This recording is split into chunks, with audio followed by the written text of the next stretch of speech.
Pre-owned models, the latest incentives, and no inflated prices. Shop online at ZieglerSubaruKenosha.com. Here's a club you want to get into. Club Citgo, the super easy app that opens the door to great fuel savings and more. Sign up and instantly save 23 cents per gallon on your first fill-up. Download Club Citgo today. Savings could up to 30 gallons, only at participating locations. Data rates may apply.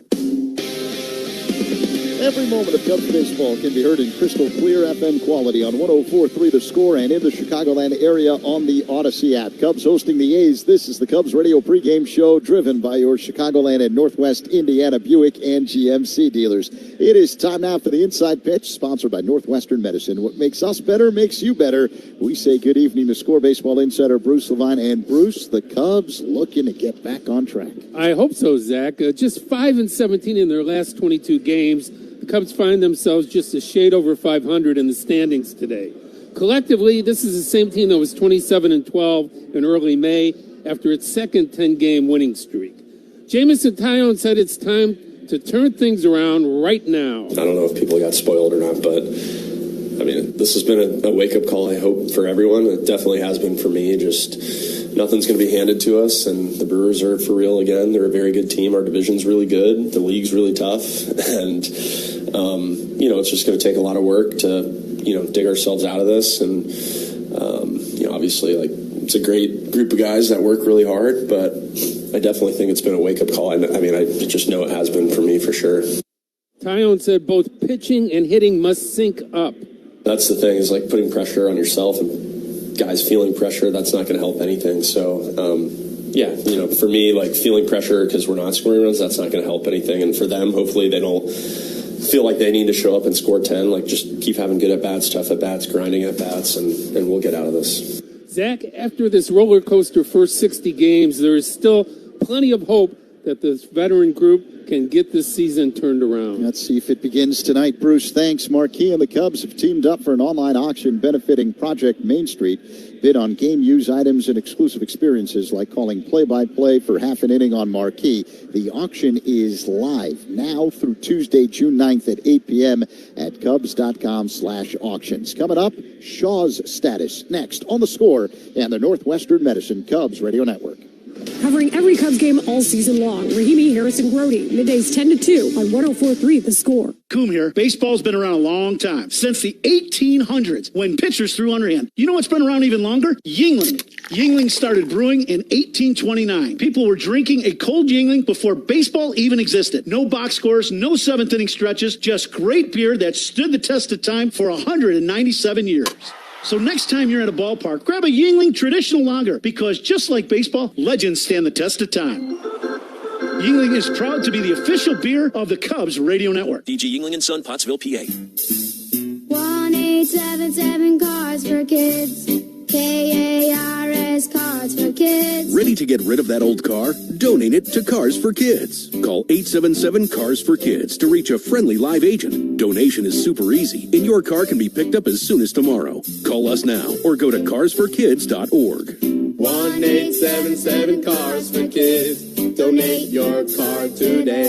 Did you know you can donate real estate too? Plumbing emergency? Chicagoland depends on Plumbers 911. Licensed professional local 130 plumbers are available 24/7 for fast, reliable help. Call 833-PLUM-911. Local 130 plumbers get the job done right the first time.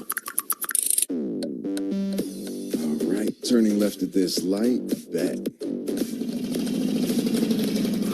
Whoa, almost didn't see that motorcycle. Sheesh, that was a close call. How can you go from one world-class athlete to another through some of the bravest acts of social protest in the world of sports? Find out on Hall of Fame Connections.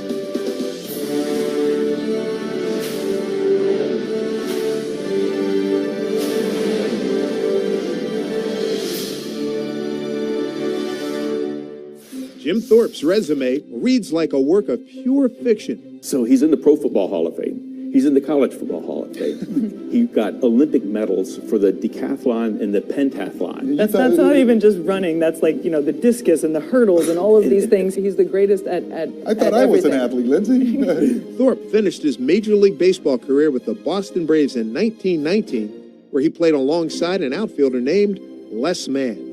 He invented this particular projector so that he could roll it, slow it down, stop, back it up, see how he's working his foot like this without burning the film. So are you telling me that this is the first instructional baseball video out there? In other words, he was the Tom Omansky of the 1920s. And this is not all he's done, right? I mean, we're talking about the fact that he is huge in amateur baseball, right? And a big proponent for the Olympics. Very early 30s, he started championing to get baseball into the Olympics, and he finally succeeded for the 1936 Olympics, which was held, in Berlin. The German government had discouraged other nations from sending Jewish and black athletes, a request that the United States refused to follow.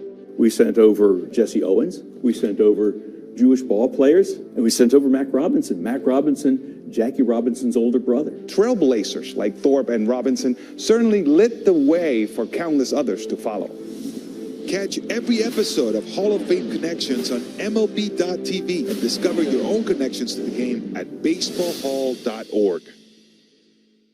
Let's see how the big fastball for Miz works out. Struck him out. Another fastball. Good afternoon, good evening, and good night. Always the big question is, how does somebody recover after their first start? You got all the jitters out after opening day. I think he's back. Still bringing some serious heat. He's already got 3 over 100 today. Swing and a miss. He struck him out. Fastball at 101, and Mizorowski's got the juice working here this afternoon at American Family Field. Couple of Ks and a perfect first for Miz.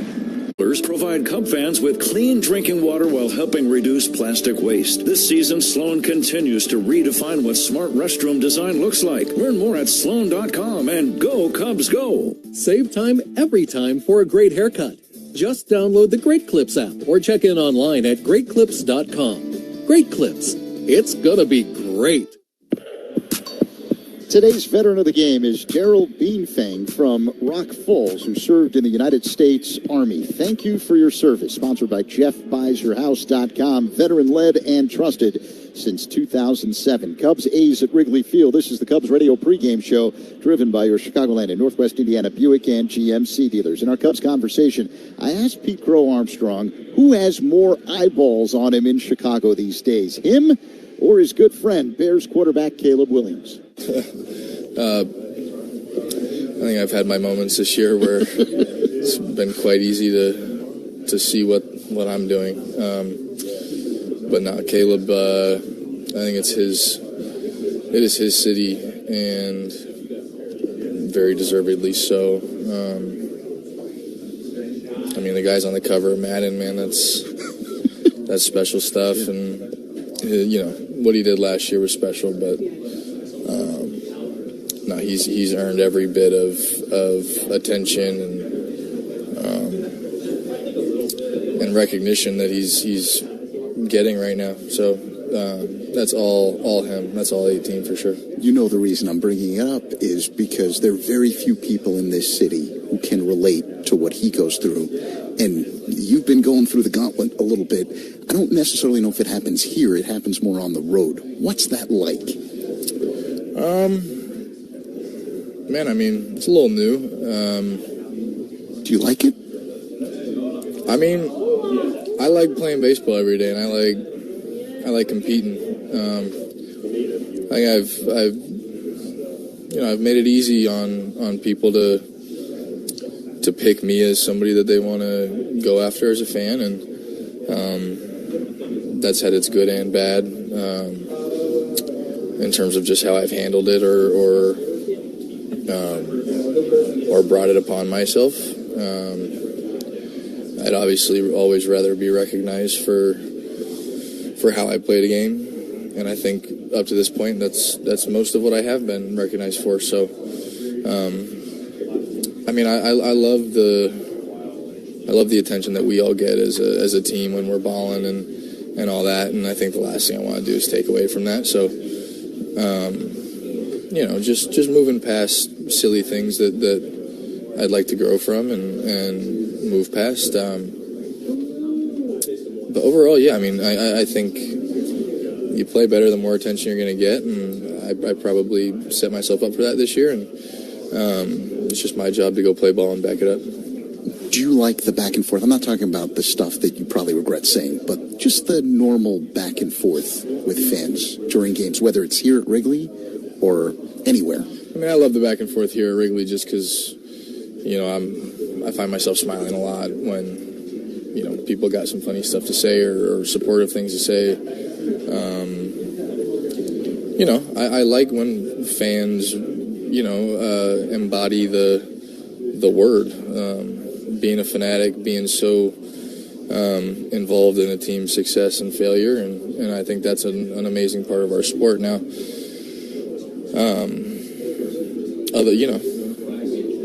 People are going to say and feel what they want and create their own opinions, and when it gets nasty, then I don't love it as much, but again, that's all part of it, and it's my job to handle like an adult. So, like we said, moving past things that I wish I maybe hadn't said, or because in reality, like that one situation, that was me taking out frustration on somebody else and for what somebody else was saying in another part of the ballpark. So that lady just caught the brunt of my anger, and that's the not so fun side of playing this game, but it's also a blessing because I get to move past it and learn from it. At the plate, does that affect you in a good way or a bad way? At the plate, it's kind of irrelevant. You're so focused on each pitch and all that it's really hard to like really take in what's being said behind you, hear it as well. When I'm here and you got people chanting your name, that's some great energy to try and channel. So at the plate is such a specific thing because you only get so many pitches a game and so many swings to get off, so you're just really worried about that. So we could talk about mechanics, right? But when you're in the box, is it more just seeing the ball and making sure that your swing decisions are right, or is it a mechanical thing? Like, what's running through your mind in those situations? When you're in the box, if you're thinking mechanics, you've already lost, I think. I'd be interested to see if other hitters can think that way. Teams game plan so well, and so many of these arms are so good that you don't have the luxury of thinking about your mechanics, but you do have the luxury of getting enough time in the cage every day and having a good routine to iron all that stuff out and really work on that. So, mechanics become irrelevant once game time comes, and it's about competing. I don't think people see the work that you put in to go through the streak that you're going through now. So what do you credit for the ability to start turning the arrow in the right direction? Yeah, I mean, I've just I'm grateful for my natural progression, because I think in the beginning of the year when stuff wasn't going my way, some of it was in my control, and then again, it's recognizing that pitchers are good. So if you're not feeling your best, like the chances of you getting on base aren't as good. These guys are going to eat you up. So,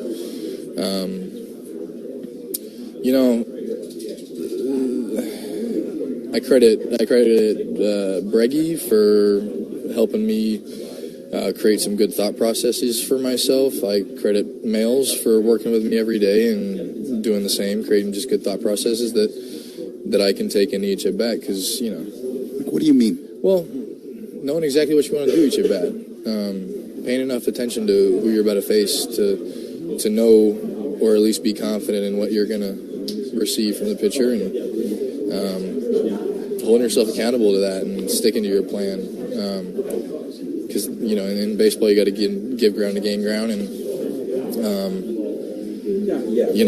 knowing exactly what I want and what I'm looking for each pitch has really helped me over the last couple weeks. Defensively, what's your favorite play just from this season?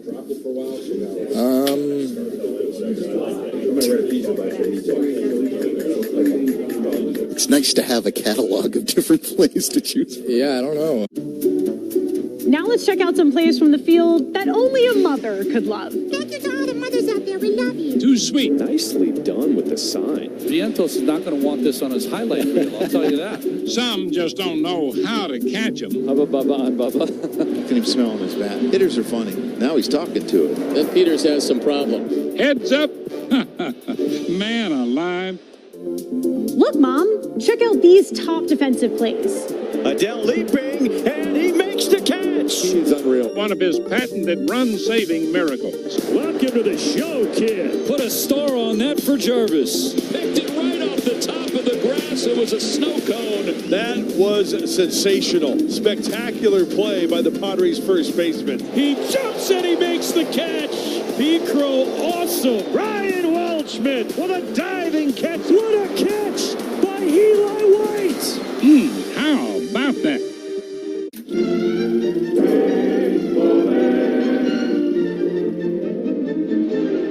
They've got a man picked off. Chavez hits his top of his hat. Now they get Napoli at third base. How about that? It hit the top of the helmet of Chavez and bounced directly at an Angels infielder. A huge out here in the seventh inning. Oh, they dodged a huge bullet there. I want to ask you about food. What is something that you have to eat to beat a judge? Oh, Aaron Judge, send him to Monument Park now. We got some good chefs in New York. They've been cooking up some nice chopped cheeses, and that kind of, it gets you, I don't know if I should tell the kids that they should be eating chopped cheese before a game. Before the game, probably steak. That's usually what I go to. I like a steak, no vegetables. No vegetables? No vegetables. Is it straight protein? Yeah. Puedes ser el dueño de grandes momentos del béisbol. MLB Auction te permite participar en la subasta de bates, bolas y jerseys autografiados, con artículos de tus equipos de grandes ligas favoritos, leyendas y jugadores. Visita auctions.mlb.com.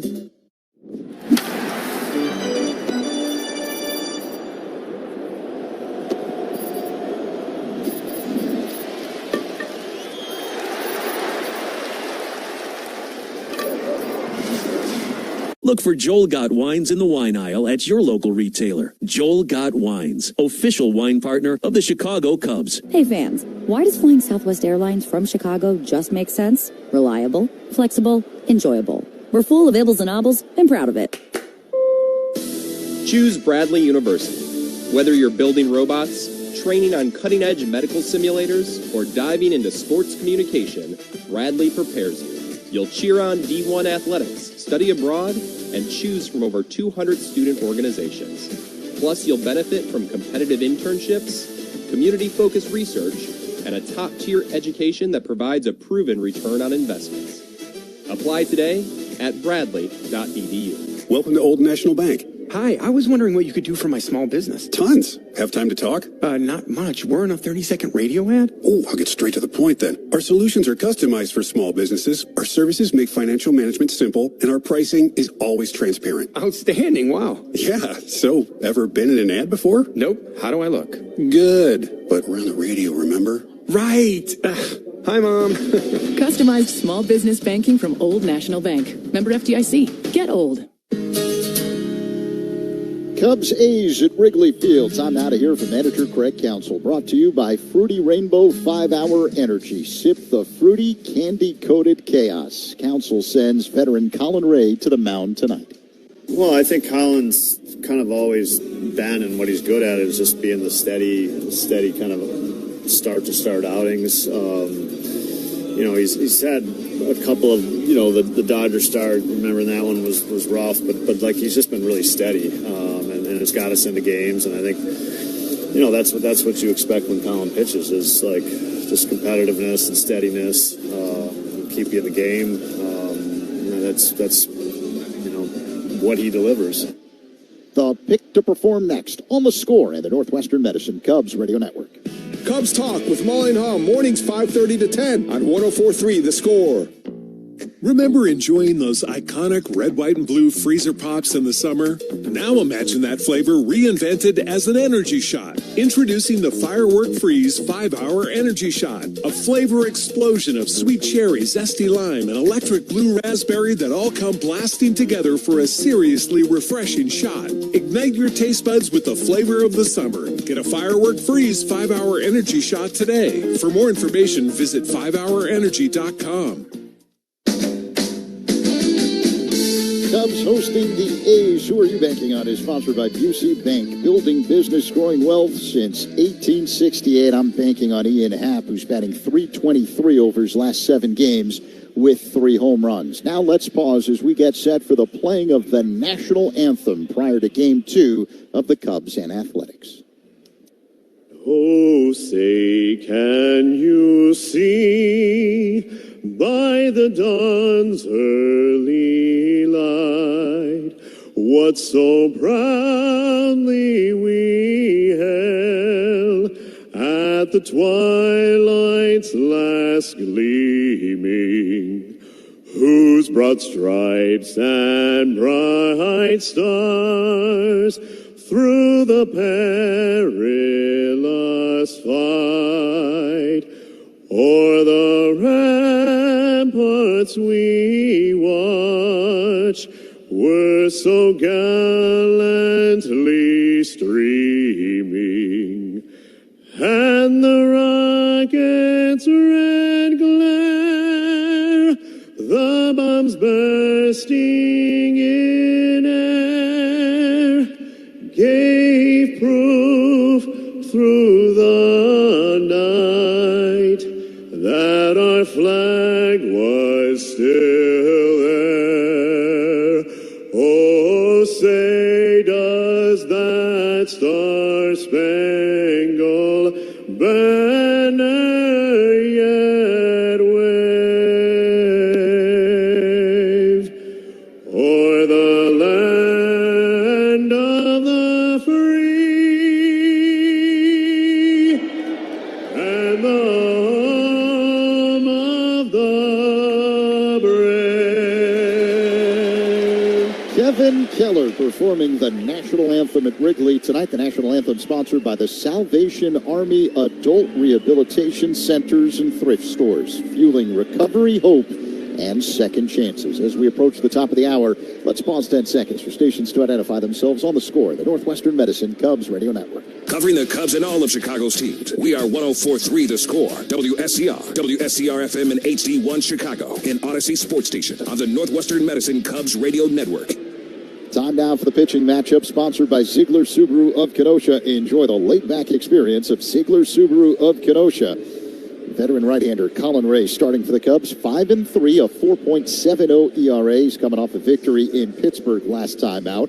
Left-hander Jeffrey Springs is on the hill for the A's. He's 3-6 with a 4.07 ERA. He lost to Seattle in his last start, giving up 5 runs, 2 earned in 5 innings. It's time for baseball at Wrigley Field. Cubs, A's, Pat, Ron, next on The Score and the Northwestern Medicine Cubs Radio Network. Hey Chicago, this is Nico Horner. Pat and Ron call every game here on the Chicago Cubs Radio Network. Surround yourself in color with Regal Select from Benjamin Moore. Rich, durable, and effortlessly beautiful. Find yours at your locally owned retailer. Visit BenjaminMoore.com today. Chicago's #1 sports morning show is Mully and Haw. It was a defensive play so iconic that we simply call it the catch. This is the glove Willie Mays had when he made that catch. This is great. Oakland pitcher Dave Stewart was named the World Series MVP. It really comes from like the kings of Siam would give their courtiers white elephants, which were sacred animals. They need to know this story. That's amazing. Nobody could steal a base like Ricky. I'm the greatest of all time. Thank you. So imagine making steals in these stuff. So these are Thai Cubs. These are Thai Cubs. So what I want to know is, were they ever swabbed for the DNA of opposing pitchers? Roberts is no stranger to stolen bases himself. That's what makes him special, is that everybody knew he was going to steal. Roberts is going. Safe. You know what they say? One great play deserves another. Go to baseballhall.org to plan your visit to the National Baseball Hall of Fame and Museum in Cooperstown, New York, and catch every episode of Hall of Fame Connections on MLB.tv.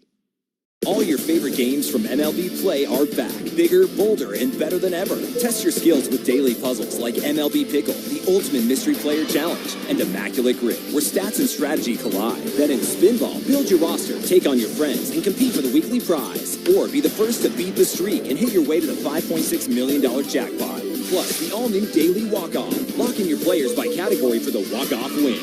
The game's official home for games is MLB Play, only on the MLB app and MLB.com.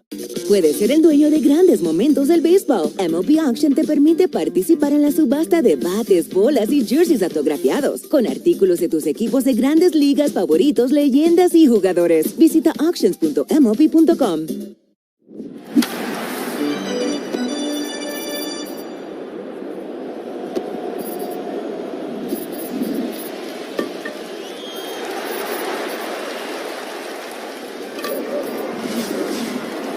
This ball's got a chance. Gone.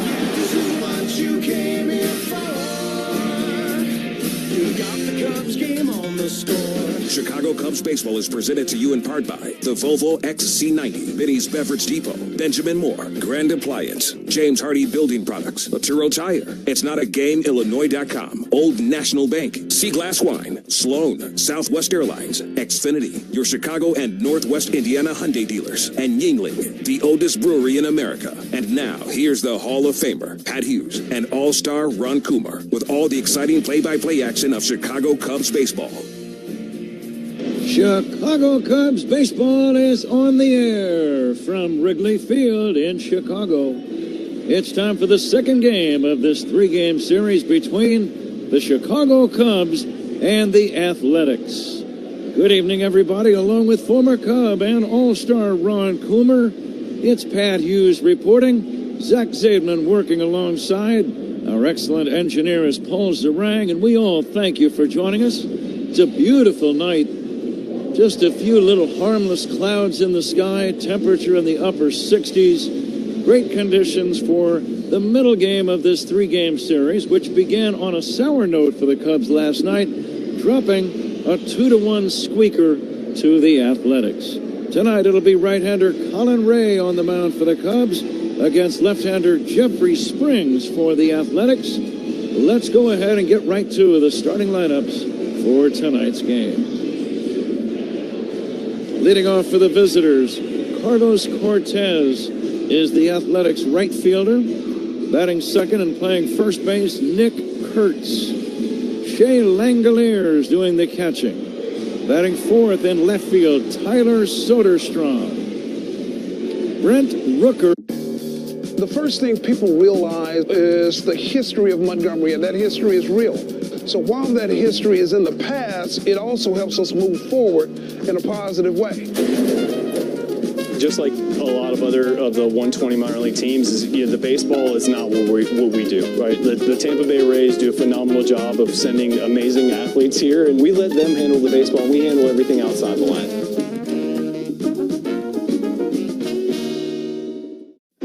The Cubs are on fire and have turned 1060 West Addison Street, aka Wrigley Field, into the hottest address in baseball.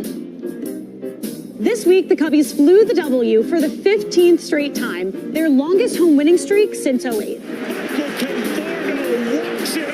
And they're winning in dramatic fashion. Dansby's going to score. The Cubs are going to walk off the red. 3 straight walk-off wins in the series against Cincinnati. At the center of it all is Nico Horner, flat out playing like the best second baseman in baseball. Shota Imanaga has been one of the game's best on the hill with a sub-2.5 ERA. With PCA doing PCA things in the field and a solid bullpen, this Cubs team looks built for the long haul. The NL Central has been baseball's toughest division. Will the Cubbies' home field advantage be the difference in the chase for the division crown? The MLB app.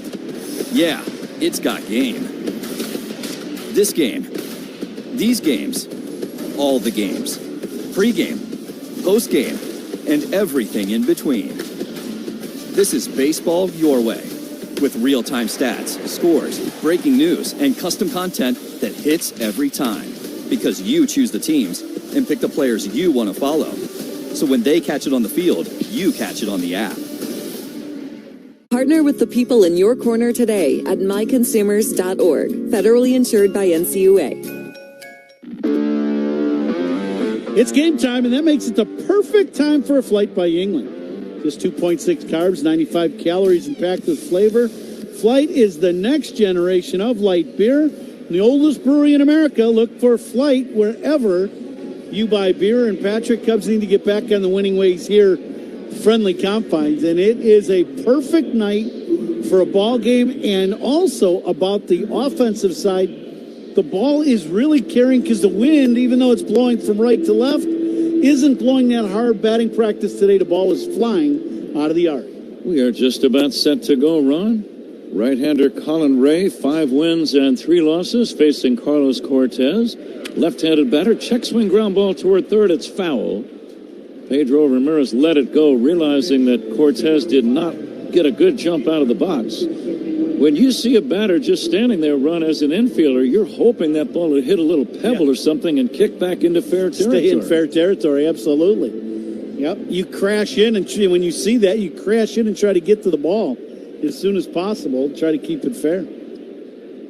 Still waiting for the exact game time temperature. I'm sure it'll be 71. See, I knew it would be delivered very quickly. Hall of Famer ass, you got to come through. That's all.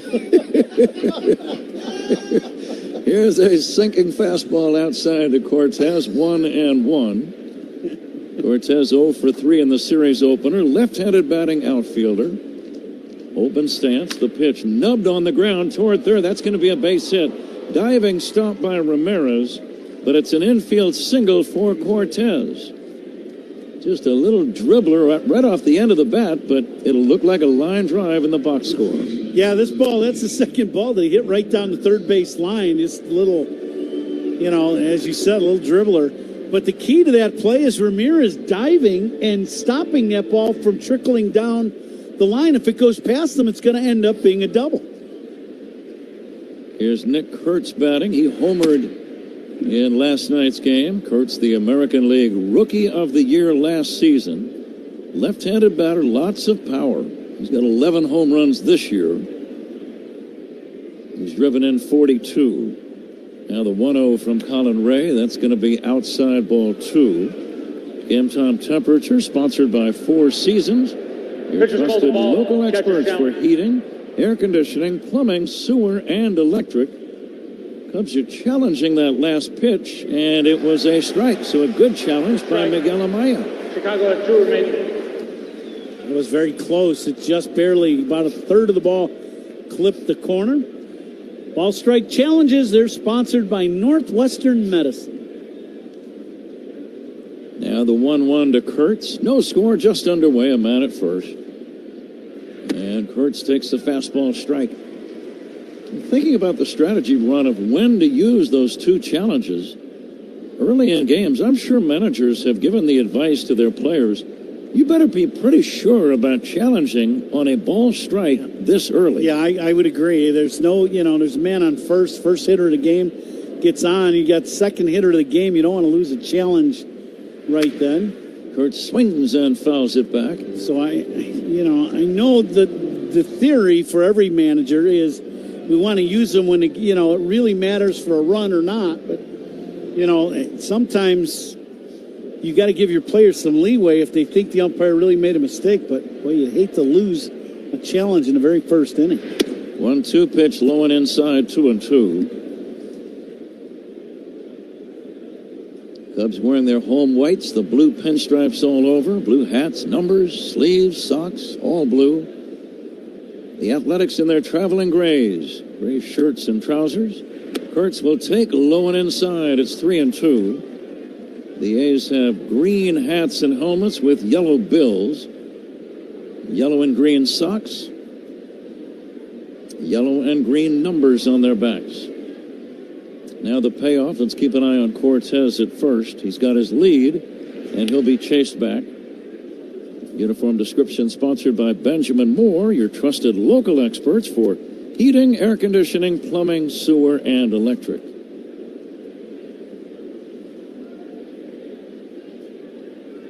And now the payoff pitch.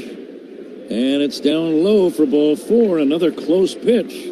But an infield single and now a base on balls to Kurtz. And immediately Colin Ray, Ron, is in a jam. Yeah, this is a little two-seamer, and it's running away. And it hits the outside corner, but it's low, just barely, by about a baseball down.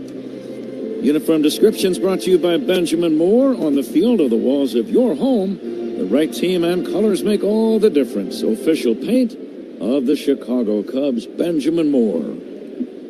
Shea Langoliers, right-handed batting catcher with a wide-open stance. Bright yellow batting gloves on either hand. Bounces one to the hole at short. Swanson goes to second, one. Horner at first, not in time. Nico could not turn it as quickly as he wanted to. Had to reach into the glove twice to get a good grip, and that cost him a chance to double up the batter at first. Yeah, this ball's hitting the hole, and Dansby gets to it. Nico gets this ball. I think he threw like a kind of a pound ball to first base and didn't get as much as we've seen him before behind that throw. But even if he does, I don't know if it's a double play ball. Langoliers ran pretty well for a catcher down that line. Cortez ends up at third. Kurtz out at second on the 6-4 fielder's choice. And Langoliers at first after the fielder's choice bouncer. Cubs keep the infield back. The cleanup batter is Soderstrom. Left-handed batting left fielder takes outside. First inning is powered by Invesco QQQ. Let's rethink possibility. Invesco Distributors Incorporated. Breeze blowing toward left. The pitch to the left-handed batter, a swing and a miss. Good breaking ball, maybe the best one that Ray has snapped off so far. Good pitch. This ball starts out in the zone and ends up at the shoot tops. Good pitcher's pitch. Runners lead first and third, the 1-1. Bouncing ball to second. Horner will go to second. They get one. Swanson to first, not in time. A run scores on the play. And the Athletics have a 1-0 lead. Cubs had the infield back. Horner fed Swanson, who turned it very quickly, but the ball just not hit sharply enough to get a double play. Yeah, for Colin Ray, he induces the ground balls that you're looking for, but both of them are hit in the hole, one in the hole between short and third. And this one, Nico has to go towards the hole quite a bit. And as you said, Pat, not hit hard enough to really turn two. And the A's score their first run. 1-0 Athletics. Brent Rooker, the DH, with a 195 average, steps in and takes outside. Nobody has really hit the ball hard yet against Ray, but they're on the board. Here comes the 1-0. Pulled on the ground toward third and foul past a diving Ramirez. Ramirez has had a very active top of the first inning over at third. He's getting a workout in. Yes. A couple dives already. We're only 4 hitters into the game. Dirt all over the front of his uniform. Yeah. Were you known for having a lot of dirt on your uniform? It's a very personal question. I was reluctant to ask. Here's the 1-1. Sliced foul off to the right and out of play. I did. I think all ball players like the idea of having a dirty uniform. It means you're into the game. And that you played. Yeah. Mom didn't like it a lot when I was a kid, but, you know that old saying, she got over it? Yeah, it took a while. Here's the 1-2 pitch, wrapped on the ground to short. Swanson's got it, goes the short way to Horner for the 6-4 fielder's choice. And that ends the inning, but the A's get a run. A run on one hit. They leave 2, and at the end of half an inning, it's the Athletics 1 and the Cubs coming up on the score and the Northwestern Medicine Cubs Radio Network. There's the feel, there's the results. The fire comes pouring out of Betts as he rounds the bases, his second home run of the game. At the warning track near the wall, it's gone! It's gone! A grand slam! Vaughn Grissom has put the Angels in front. He's driven in 6 tonight. And a soft line drive, Hamilton snares it. What a play by Hamilton. Oh, goodness gracious. Oh, I didn't give him a shot off the bat to come down to that baseball. Deep center, Schneemann back. He leaps up. He made an incredible catch. Oh, my goodness. Back goes Jackson. Merrill. Get it, Jackson. Jackson! Jackson! Way to go, kid! Snatch it back. Yeah, we see ya. You're the man. Woo! That was awesome.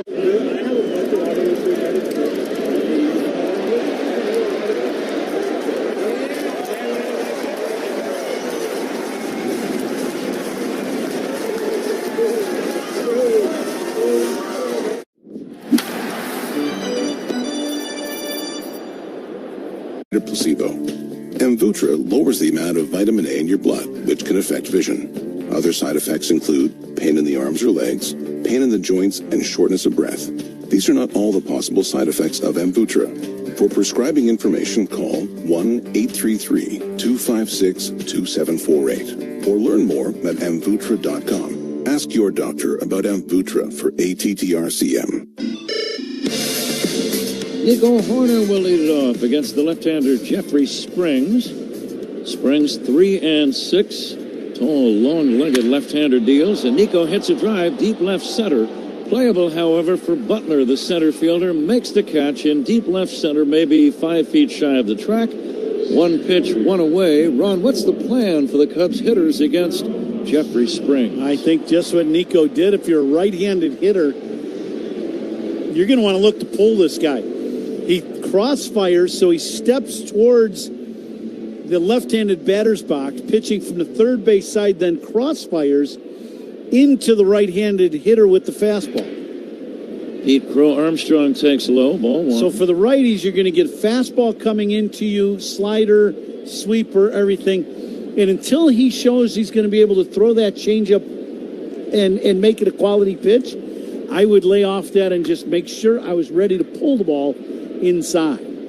Breaking ball, strike 1-1. Cubs leadoff man presented by Benny's Beverage Depot. If Horner would have gotten a base hit, Benny's Beverage Depot would have donated $200. Swinging a foul back right down below us. $200 to Service Dog Charities. If you can't find it at Benny's, it's probably not worth drinking. Thought we were going to get our first baseball here, Patrick. Fell just down below our booth. You would think we'd get quite a few where we are, but we don't. The 1-2 pitch, swing and a miss, strike 3 on a high fastball, out number 2. Crow Armstrong is out on strikes, and the batter is Alex Bregman. A little high gas to Pete to get the punch out. I would think this is a very good matchup for Bregman. This would be a guy that I would think is going to try to reach the seats in left today with that fastball coming in on him. Bregman takes high. The umpires tonight, John Libka calling balls and strikes. Steven Jashinsky, the first base umpire. Down at second is Sean Barber, and D.J. Rayburn working at third. There's a strike, 1-1. Most of the field is in the shade by this hour. Deep center field and right center still in some sunshine. And now the 1-1 pitch. Bregman takes a strike. Some streaks of light on the left side of the infield grass between the mound and the third baseline. That's light coming in through the windows of the upper deck. And now the 1-2 to delivery to Bregman. Popped up foul, out of play, right side. At fastball from Springs, 91 miles an hour. Speed Gun tonight, powered by Xfinity. Reliable Wi-Fi at one price for 5 years. Xfinity, imagine that. Here comes the 1-2. It's low for a ball. Every pitch to Bregman so far has been inner half. That last pitch was the first changeup we have seen, and that was inner half and down. Bregman, nothing for 4 in the series opener. Waiting for the 2-2 and taking up and away, ball 3. Cubs trying to snap this 7-game home losing streak. Amazingly enough, they had won 15 straight home games earlier this year. And to have all of that happen, Ron, by the 3rd of June is absolutely bewildering. Yeah, you were talking about like the first third of the season, and the roller coaster that has gone on is pretty bizarre. Now the payoff pitch to Bregman, fouled away. This is actually game number 62, which is an interesting number in baseball because that means exactly 100 ball games remain after tonight. So you can no longer say it's early, which you hear all the time in the first month or two. It's not that early anymore. Here's a bouncing ball to third. A charging Geloff makes the play and throws him out. 1, 2, 3. It's not early, but you still have plenty of time to do what you're going to do in this long Major League Baseball. This ball is launched to right. Dom Smith, a deep blast. And Atlanta with a couple of solo homers and a 2-0 lead. How about the location? That's elevated. It's 97. A little bit of cut to it, a little bit of vert. Exactly where he wanted it. But Dom Smith doing his homework and ready for it and crushes that one to right. A no-doubter for his second of the season. Matthews getting the start in left field tonight. That ball hit well to left center field. Forget about it. Bryce Matthews by the home run pump. He hits his 5th Major League home run. That was a no-doubter. Well over 400 feet. 434 over the gas pump in left field and into home run alley for Bryce. That was pummeled. He may be number 0 on the back of his jersey, but he's number 1 in your heart. Wow. All your favorite games from MLB Play are back. Bigger, bolder, and better than ever. Test your skills with daily puzzles like MLB Pickle, the Ultimate Mystery Player Challenge, and Immaculate Grip, where stats and strategy collide. Then in Spinball, build your roster, take on your friends, and compete for the weekly prize. Or be the first to beat the streak and hit your way to the $5.6 million jackpot. Plus, the all-new Daily Walk-Off. Lock in your players by category for the walk-off win. The game's official home for games is... I'm that feeling you get when you got a job on the ropes. Like a window install? One you're about to knock out with Bosch lasers. Oh, more like KO. Am I right? Was that a punchline? Sure was, Laser Man. The more you Bosch, the more you feel like a... Bosch. Save time every time for a great haircut. Just download the Great Clips app or check in online at greatclips.com. Great Clips. It's gonna be great. The second inning is brought to you by Sea Glass Wines, official partner of the Cubs, bringing the California coast to you wherever you are. Pat? Okay, Zach, thank you. Zach will be along in the 5th inning to work with Ron. Here's a swing and a miss by Lawrence Butler. Butler batting 6th in the order, has a count of 0-2, hitting 164 for the year. He's in a dreadful slump. 3 for his last 32. Colin Ray coming back 0-2, swing and a miss. And Butler now 3 for his last 33. Colin Ray beat the Pirates last Thursday. That was the finale of that 4-game series, and that allowed the Cubs to split the 4 with Pittsburgh. I believe the Pirates have won every game they've played since then. Carlos Cortez. Or rather, this is Zach Geloff batting. Geloff hitting .261. 1 for 3 in last night's series opener. Ray with a record of 5-3 delivers. Here's a pitch fouled away off to the right and out of play. That fastball away from Ray. He's had a good split finger so far. That's what he got the punch out off Rooker with. Now the 1-1 pitch on the way. Geloff drives one in the air, deep right center. Hustling after it, Suzuki and PCA. It bounces on the track up against the wall. It's going to be a double for Geloff. I thought Pete might have a chance to make the catch on that play. It was driven hard to the opposite alley. It was just too far away from PCA. Yeah, it's one of those things, too, where they're both kind of converging on the ball. And you wonder if there was a little mix-up in communication of who was going to go after it and who was going to lay back. You think, you get in that situation, and a lot of times you can't hear each other call the ball, and, it's a tough play. Jeff McNeil, left-handed batting second baseman, ready to step in. Geloff with a double. He's at second. And the pitch, check swing, no swing. Athletics lead 1-0, threatening with a man in scoring position here in the second with one down. Pete playing straight away in center. Everybody playing straight up in the outfield. McNeil will look at a ball outside, 2-0. Defensive alignment, that's sponsored by Fitzgerald Equipment. Material handling handled. Learn more at FitzgeraldEquipment.com. Had a great crowd here last night, 36,000. People still coming in. The 2-0 loop towards shallow right, coming in Suzuki. Suzuki dives. Did he make the catch? I'm not sure. Yes, he did. He made a great catch. The A's may want to take another look at it. At the moment, it's an out. McNeil still standing at first base. Geloff never moved away from second. And, Ron, did you see a replay yet? Here it is. They are not going to challenge, so it is.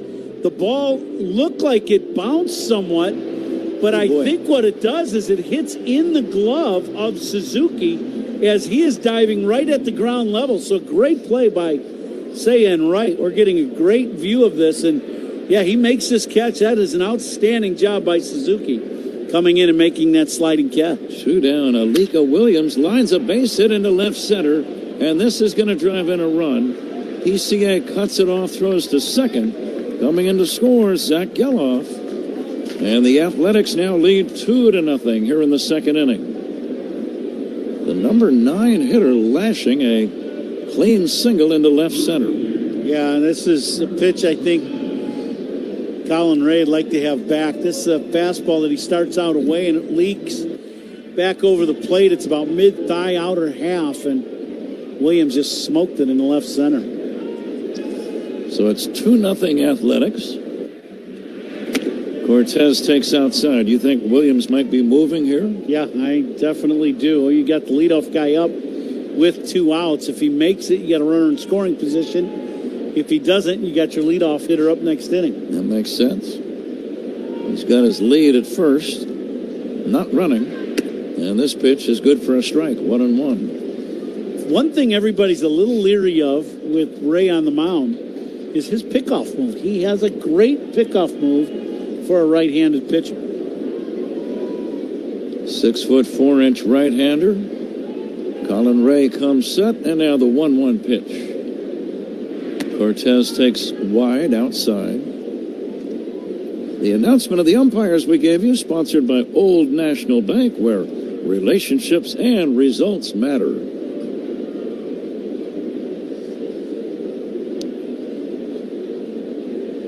The next pitch, swing and a miss. He fooled him on a good bender. No more streaks of light on the field as the lights are beginning to have an effect. The lights are on. Tonight's game powered by ComEd. And the next pitch outside, 3-2. So traveling time for Alika Williams at first. Bush, the first baseman, backs up, and he's still kind of in the area, but he's not holding him on the bag. Ray to Cortez. The runner goes. Here's a roller out to Bush. He will glove it and feed Colin Ray on the bag. Score that one 3-1, and that ends the inning. But the Athletics get another run, a double by Geloff and a single by Williams. And Melendez socks one deep right field, right down the line. Stowers to the corner, and it's out of here. First career walk-off RBI for MJ Melendez. Oh, baby! Brian Reynolds clears the deck. Pirates win it on a Friday night in the Berg.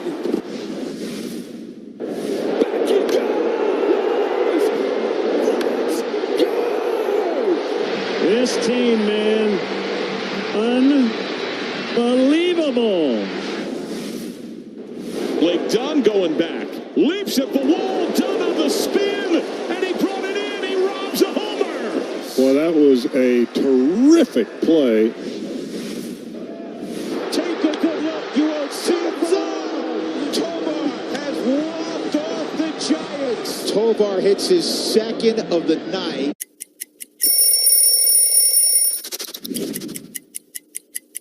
The beauty of this jersey is the field texture, the thin, the stitching is heavy, so you kind of feel that jersey that was very heavy. Check it out, the last name and the number, they have a little glitter on them, so they kind of stack up. It just feels right. I had some really cool cleats to go with it. The way it gets dirty when you slide, it just kind of like rubs off on that glitter. It's really, really cool. Puedes ser el dueño de grandes momentos del béisbol. MLB Auction te permite participar en la subasta de bates, bolas y jerseys autografiados, con artículos de tus equipos de grandes ligas favoritos, leyendas y jugadores. Visita auctions.mlb.com. Now at Xfinity.com. Xfinity. Imagine that. Restrictions apply. Requires paperless billing and auto pay with stored bank account. Taxes and fees extra. Speeds vary. Use of fiber coaxial cable. On Sunday, June 7th, the Cubs take on the Giants at 7:30 in the evening. Up to the first 10,000 early arriving fans will receive a Wrigley Field replica presented by Wendell Tours and Cruises. For tickets, visit Cubs.com/tickets. Pat? All right, Zach, let's see if the Cubs offense can generate a rally against the left-hander Jeffrey Springs. Seiya Suzuki swings away and fouls it away. I was looking at Springs' record this season run, not really impressive, 3-6. And in his last 8 games started prior to tonight, he is 0-6 with a 5.62 ERA. Yep. So when your offense is struggling, that's exactly the kind of a guy you want to be facing. There's no doubt. I think today the right-handers in this lineup for the Cubs, Suzuki being one of them, really need to be on the attack and looking to pull this baseball. They should get a lot of pitches to hit and be able to do some damage. Outside 3-1. Feel like a Bosch prediction brought to you by Bosch Power Tools. Feel like a Bosch. Feeling like a couple home runs for the Cubs right-handers today? Sure, every inning. Yeah, that's, wow, every inning. I like it. Here's the 3-1. Swinging a drive. There it is. Deep left center. Get out the tape measure. Long gone. Seiya Suzuki. Cubs are on the board. It's 2-1. A towering blow that just missed reaching the video board in left center. Well, we talked about it. The right-handed hitters today with Springs on the mound, he's going to crossfire that fastball. You have to get the barrel out and make sure you're looking to pull. Suzuki did just that. He hit that ball a long way. For Seiya, his 8th of the year, his 20th RBI, and the Cubs are down by only 1. And here's Ian Happ. Ian, the switch hitter, batting right-handed. Seiya did an excellent job of taking the changeup and not chasing it just a little bit down and being on that fastball, and he smoked it. Happ will look at a strike 1-1. We're going to play the Benny's Beverage Depot attendance game as we move along. If you can't find it at Benny's, it's probably not worth drinking. Now the 1-1 from Springs to Happ. Swing and a foul back. I'll go ahead and get us started. I'm going to say 34,843. 34843. Happ hitless in 3 at-bats last night and nubs it foul back over the screen. Suzuki does hit some very impressive-looking home runs, and we just saw one a minute ago. Yeah, that was bomb. That ball right at the middle of the video board, almost hit it, as you said, right? It landed just underneath it. 1-2 to Happ is downstairs, 2-2. I'll say 33,700. I'll go 35,200. Now the left-hander kicks and fires, and Happ bounces one to the shortstop. Tough up, negotiated by Williams, and he throws to first in time. He got a little bit caught in between hops, had to short hop it, and as a shortstop, you pretty much have to glove them cleanly. You can't just knock it down, and he made a good play. One down. Yeah, and you know, the one thing about playing shortstop is if you have great feet, you can pick your hop out most of the time by moving forward or back or, you know, left, right, whatever that is. There's some balls that you can't do anything like that last one. Swanson hits one fair inside third down the left field line, bounces off the sidewall. Dansby going for two. The throw by Soderstrom, not in time. The ball rolls away, but not very far. And it's a double for Dansby Swanson, and maybe that's the one that'll get him going. Now, this should be a tailor-made situation for Dansby. It springs on the mound. He likes to pitch, you know, to that glove hand side, and that is inside to Dansby. He gets a pitch, and he hooks it right over the third base bag and down towards the corner for a double. It's a one-out double. Cubs trail 2-1, second inning. The batter, Michael Busch. Lefty against lefty. Busch 1 for 3 last night, and he'll take a strike. Now, on the flip side of the report, the scouting report that I gave for the righties, if I was a left-handed hitter today, this would be dialed into left center field. So don't try to pull that breaking stuff. Yep. Here's a swing and a foul back. Between the slider, sweeper, all the breaking stuff, there's not much miles per hour difference in his breaking balls, but to me, he likes to pitch on that side of the plate, away from the lefty into the righty, so that's where it's ideal to use that other side of the field.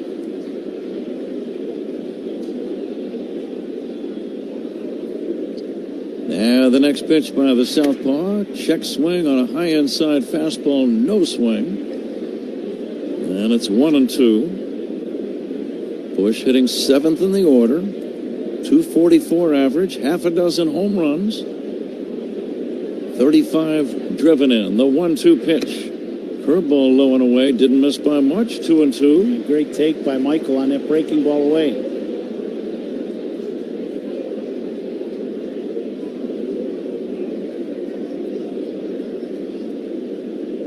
Beautiful night here at Wrigley. The stretch for the 2-2. And the next delivery. Busch takes low, 3-2. Looked like 3 sliders in a row to Michael Busch. One just off the plate away, 2 of them down. Michael wears dark blue batting gloves on each hand as he waits. Swanson leads at second. Swing and a miss. He got fooled on a bender, and down he goes. Busch strikes out. Strikeout number 2 for Jeffrey Springs. And here is Pedro Ramirez. Let's see if Ramirez can do the same thing that Dansby did or Seiya. Just be ready for that pitch inside and make sure you're looking to hook it. Get the barrel out and pull this ball. Pitch on the way to Pedro is taken outside. So far, we haven't seen one pitch to that side of the plate or an up and away fastball for a strike yet. Ramirez in his 6th major league game has a grand total of 7 major league at-bats. And he hits a little fly ball into left. Soderstrom is there, and he'll make the catch to end the inning.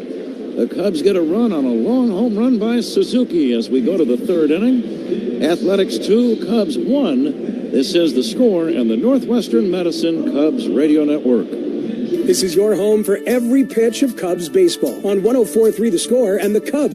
The MLB app. Yeah, it's got game. This game. These games. All the games. Pre-game. Post-game. And everything in between. This is baseball your way. With real-time stats, scores, breaking news, and custom content that hits every time. Because you choose the teams and pick the players you want to follow. So when they catch it on the field, you catch it on the app.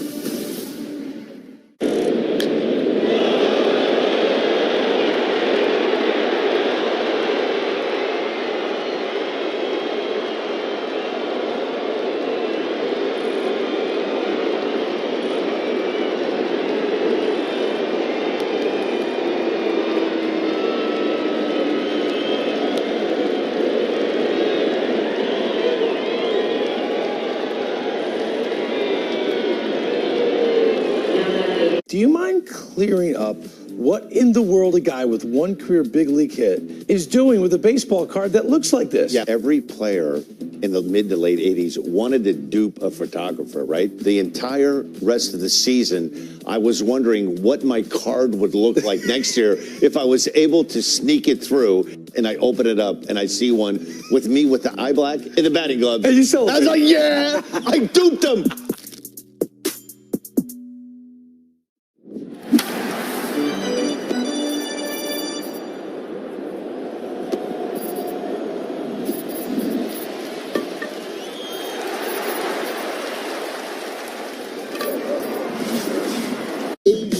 Cubs 1, partly cloudy, 71 degrees, wind blowing from right to left at Wrigley. Time and temperature sponsored by Circa Sports. Sports betting the way it should be with no bet fees. Pat? Nick Kurtz will lead it off and foul off the first pitch by Colin Ray. Zach's been following all the other big league games. One I was kind of curious about involving Philly starter Christopher Sanchez. Here's a swing and a bouncer foul. Sanchez entered tonight's game at home against the Padres, having thrown a Philly franchise record 44 2/3 consecutive scoreless innings. That's the equivalent of almost 5 full games. He pitched 7 scoreless at Petco last Wednesday against that same San Diego team. Here's a swing and a miss.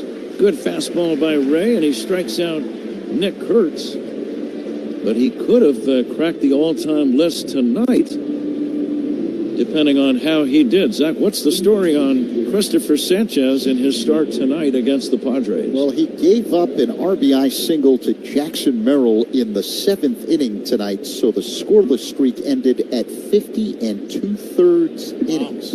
Pretty impressive. Swinging a foul back. Yeah, it's tough to lose when you don't give up any runs.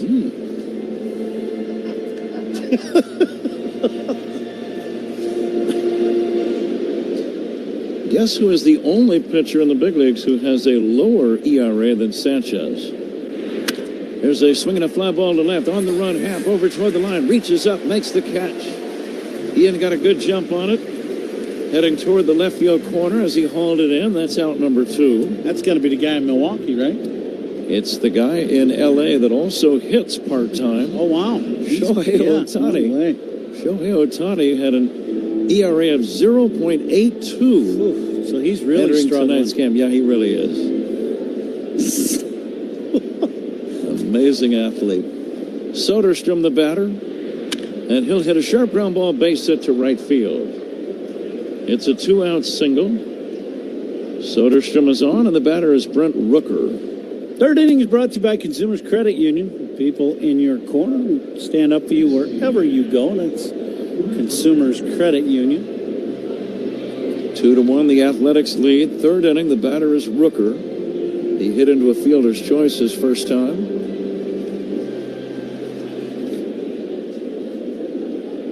Right-handed batter, slightly open stance. Yellow batting gloves on either hand. And he'll hit a fly ball into right center. Shallow, playable. Suzuki drifting in. He's got it. And that ends the inning. Athletics don't score. We go to the bottom of the third. Athletics 2, Cubs 1 on the score in the Northwest.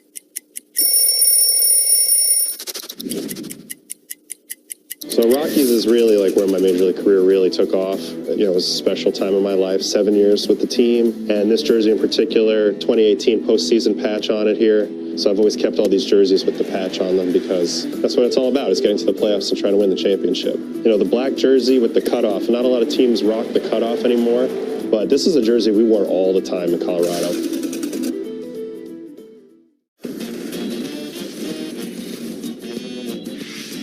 Beer, and more beer. Hey, it's like Jenga. Broken bat for Freeland. Ball to second. Corner boots it. Everybody's safe.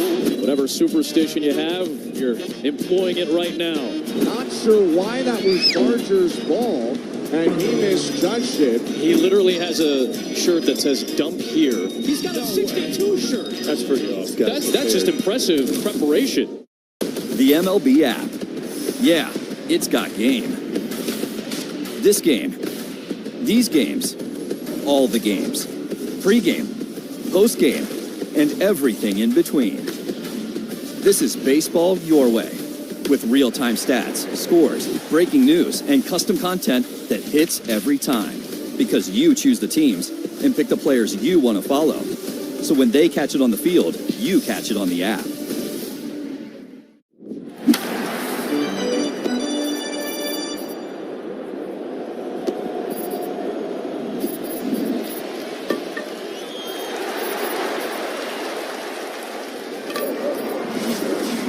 And more.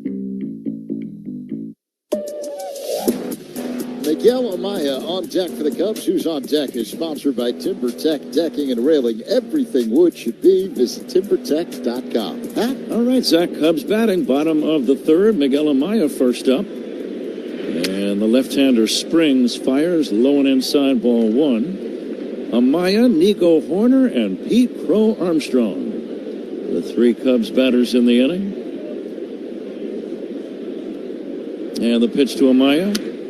Outside for a ball, 2-0. Amaya did not play in the series opener last night.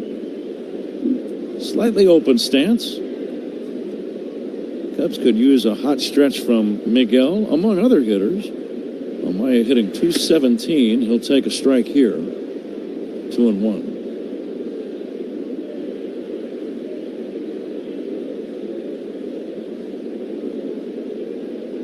Miguel with red batting gloves on either hand, looking out at the pitcher, Jeffrey Springs. And now the 2-1. And that's going to be a strike, 2-2. Miguel taking all the way there. That was 2-1 slider, inner half. Big crowd ready to make some noise. Last night the Cubs managed just one run on 4 hits in their loss. Here's a pop fly into shallow right. Racing in Cortez, still coming, makes the catch in shallow right field, and that's out number 1. Here's Nico Horner. That last pitch, first changeup of the evening for Springs that was effective and got a Cub hitter to either swing through it or hit it to right. That's the first ball. So we were talking about pulling the baseball. That's the first pitch we've seen that was away. That was an effective pitch to get an out. That's the, going through the whole lineup. Nico Horner will take one right down the middle for a called strike. I just realized we haven't gotten Paul Zarang's guess in the Vinny's Beverage Depot attendance game, and the Maestro going 36,000, Goom, 222. Ball was kind of laying low. There comes the 0-1. Down low. Paulie was using fingers and toes to count tonight. See, now the engineers get here very early to set up all the equipment. Here comes the 1-1.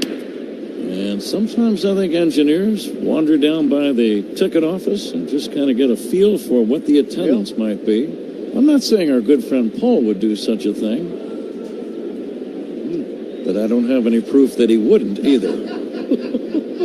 Here comes the 2-1. Swinging a line drive toward left, but right there is Soderstrom. It's over his head. He misjudged that ball. Nico Horner hustling to second with a stand-up double. A line drive to left. Soderstrom thought it was going to start sinking, and it actually took off and sailed over his head. I just think what happens to some outfielders that don't play against the Cubs all that often, they don't realize the strength of Nico Horner. He is really put together. You talk about a strong guy. He hasn't been a home run guy yet in his career. That's coming. But, boy, when he clicks on one of the pull side, he hits rockets. That one short hopped the ivy and left. Let's see if that starts a rally. A man at second with one away. Pete Crow Armstrong, the batter, pulls it foul. Pete struck out his first time. He did have a couple of hits last night. Pete hitting .242 for the year. Shallow at third is Geloff. And now the pitch on the way. Swinging a fly ball, right field and deep. Back goes Cortez. It's got a chance. Gone. beat Crow Armstrong. Cubs lead 3-2. Pete gets a breaking ball away, and he's a little early on it, but the hands continue through the pitch. And he squares this ball up on the barrel, and that just tells you how strong he is, because he was a little fooled by the pitch, but boy, he barreled this ball, and he hit it a long way. His 8th of the year. He has 28 runs batted in. And the Cubs now have their first lead of the night and their first lead of the series. And here is Alex Bregman taking inside. It's always good to see a young left-handed batter get hits and homers against left-handed pitching, too. Pitch to Bregman. That's going to be strike one call. I think it was the Zaidman interview today in the pregame show. That has inspired many hitters over the years. I'm telling you, turn a good player into an all-star in a hurry. Bregman looks at a ball down low, 2-1. Now, to be fair, he was riding a 7-game hitting streak entering play. That's tonight. Just good interviewing, Z. Take a bow, Zach. It's all me. There you go. 2-1 pitch pulled foul on the ground toward third.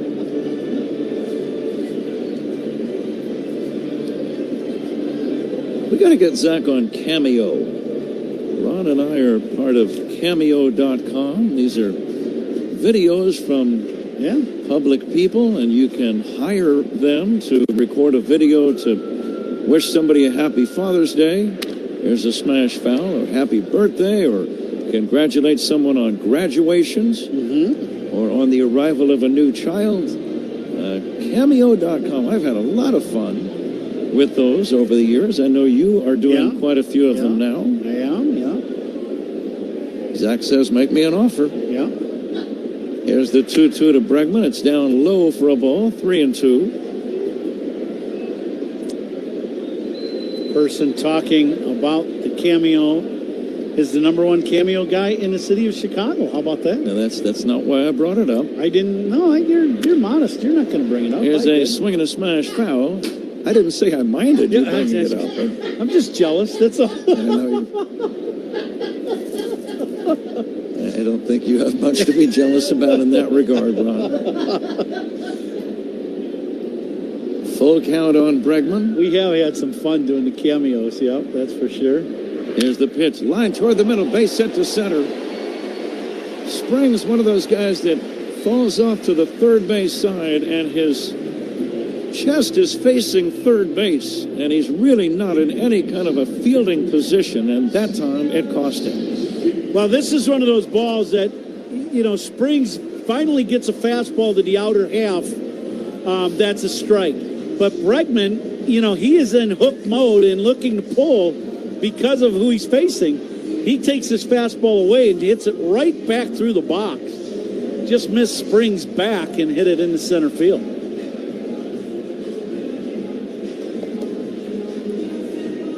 Like the swing of Bregman. And now Suzuki, he was right on time in his first at bat. He hit a long home run, landed just underneath the video board and left. Scott Emerson, the pitching coach, out to see about Springs. 3 straight hits for the Cubs, double by Horner, homer by Crow Armstrong. Now a single by Bregman. Let's see if Suzuki can keep the string alive. Cubs with the lead, and kind of got the crowd involved. Buzzing a little bit. What does that do to a player, Ron? You played here in the 2001 season. What effect does the crowd have on an individual ball player when they start that buzz? Oh, I think there's an energy. There's no doubt. It goes right through the dugout. You look down at that Cubs dugout. They were just showing in our monitors some shots of the dugout, and everybody, there's an energy. There's no doubt. You got a couple home runs already hit. We're only in the 3rd inning by the Cubs, and that this crowd always gets to the players, say a check swing, no swing. I really thought the crowd was going to play a factor in that 9th inning last night. Cubs lost the game 2-1, but they had 2 men on with nobody out and just could not get the clutch hit. But the crowd was doing everything they could to try to inspire something special to happen. It just didn't happen last night. Here's a ball outside, 3-1 to Suzuki. I love those moments, though. Great. Special, very special. Because it doesn't happen like that in too many other parks. See if Suzuki gets another pitch inside. He should get something to pull. Throw to first, and they've got the runner picked off. Bregman got picked off, and the left-hander Springs fired it over to Kurtz, and Bregman had nowhere to go.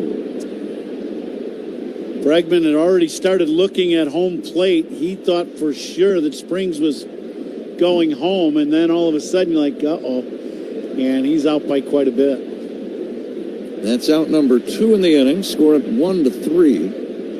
Suzuki now waiting, and the pitch to Seyoff fouled away, 3-2. Apparently a fan made a very nice catch down below. Yeah, I would say people right in front of them need to watch the field. That ball right over their head. The only way they knew is fans started cheering, and they didn't know that the guy right behind them caught it. 3-2 pitch fouled away. Still 3-2.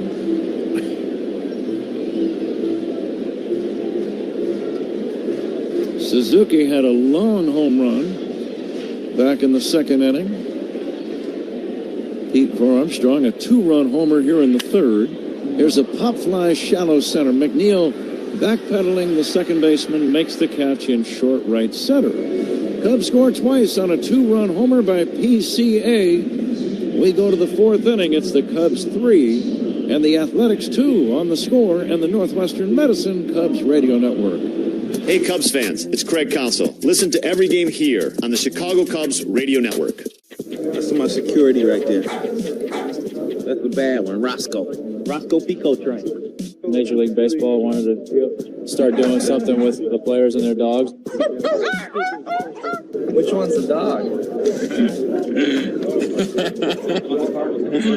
I was undecided on whether to do a dog card or not, but my wife pushed me in the back and she wanted a famous dog, so she told me to do it. First pitch. Swinging a line drive, shallow center. On comes Young. He goes into a slide. Did he catch it? Yes, he did. Second base umpire points to the first base umpire, Blakeney. Says he caught it on a sliding grab. What a catch by Young. Just making sure he got it. He did. Phillies don't have a challenge, and Jacob Young saves a couple of runs with that sliding shoestring catch. And no question, right into his glove, no short hop.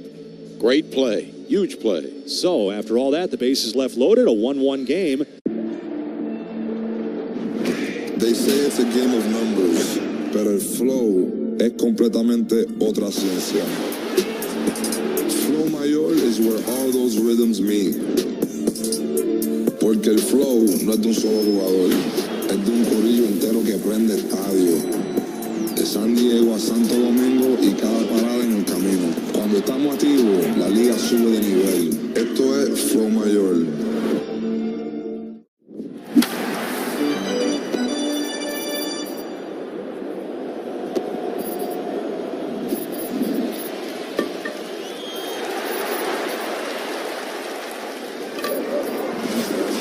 By Club Citgo. Download the Club Citgo app. Save 23 cents per gallon on your first fill-up.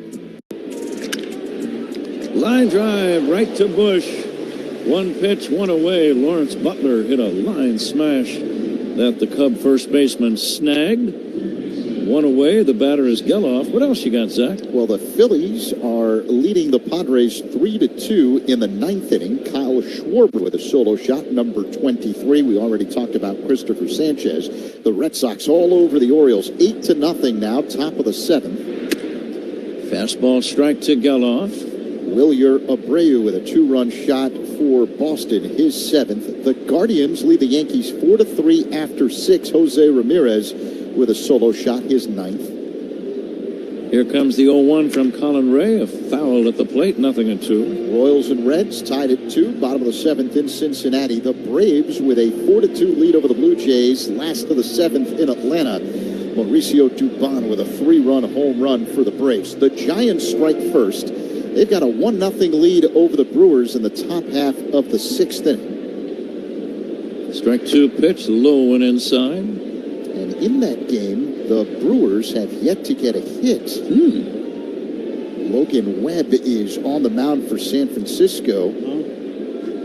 He's thrown a perfect game so far through 5. And I'm thinking from a Cubs standpoint, the good news is they will not see Webb in that series here at Wrigley starting on Friday. 3-game series. If he's going tonight, he would not have enough rest. He would go again on Monday at the earliest. And the series would be over by then. Alec Burleson with a 2-run double for St. Louis. The Cardinals lead the Rangers 3-1 in the top of the 4th. The Pirates and Astros scoreless, bottom of the 3rd in Houston. Yeah, the 3-2 pitch taken down low for ball 4. And a whole bunch of finals. Marlins beat the Nationals 4-1. The Tigers a 7-2 victory over the Rays as Jake Rogers and Dylan Dingler both went deep for Detroit in that game. The White Sox an 8-0 drubbing of the Twins. That's the correct use of drubbing, right? It is, and the correct use of Dingler also. Yeah, Dylan Dingler, first name Francis, middle name Dylan, goes by that. Last name Dingler, and he homered. First pitch into McNeil is in there for a strike. Mets beat the Mariners 7-1 in Seattle today, and a final in from Philadelphia. The Phillies knock off the Padres 3-2. Strike 1 pitch from Colin Ray to Jeff McNeil. The veteran left-handed batter takes low, 1-1. So Christopher Sanchez is now 7-2 on the year with a 1.46 ERA. Can you say all-star team? Yeah. How about Kyle Schwarber? You reported, Zach, 23 home runs for Kyle already? Yeah, solo shot today. Well, not even really. Here's a throw to first. They've got him picked off. They're going to run the runner towards second, and now Swanson will get it to Horner. This is quite a rundown, and Bush will tag him out. Geloff gets picked off. 1, 3, 6, 4, 3, I believe. Yeah, it goes to Bushy to finish it. Yep.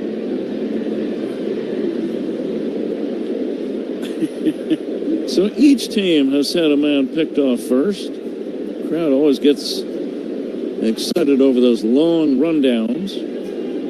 Sometimes it just happens. You like to keep the throws to an absolute minimum in a rundown. Yeah. Here comes the 1-1. It's in there for a call strike. But there's nothing really normal about those rundowns. No, the whole key is if you have the ball and you're in a rundown and you're on defense, you have to you got to make the base runner commit going to the next base. You have to run him very hard to that base and then give up the ball as he's fully committed. And the guy receiving the ball can shorten that distance and get it out. McNeil pops it up, caught by Swanson, shallow left center, and that ends the inning. Athletics do not score. It's on to the bottom of inning number 4. Gosh, we've gone to Sea Dogs games since we were kids. I've been coming to see the Sea Dogs for the last 30 years. Great experience.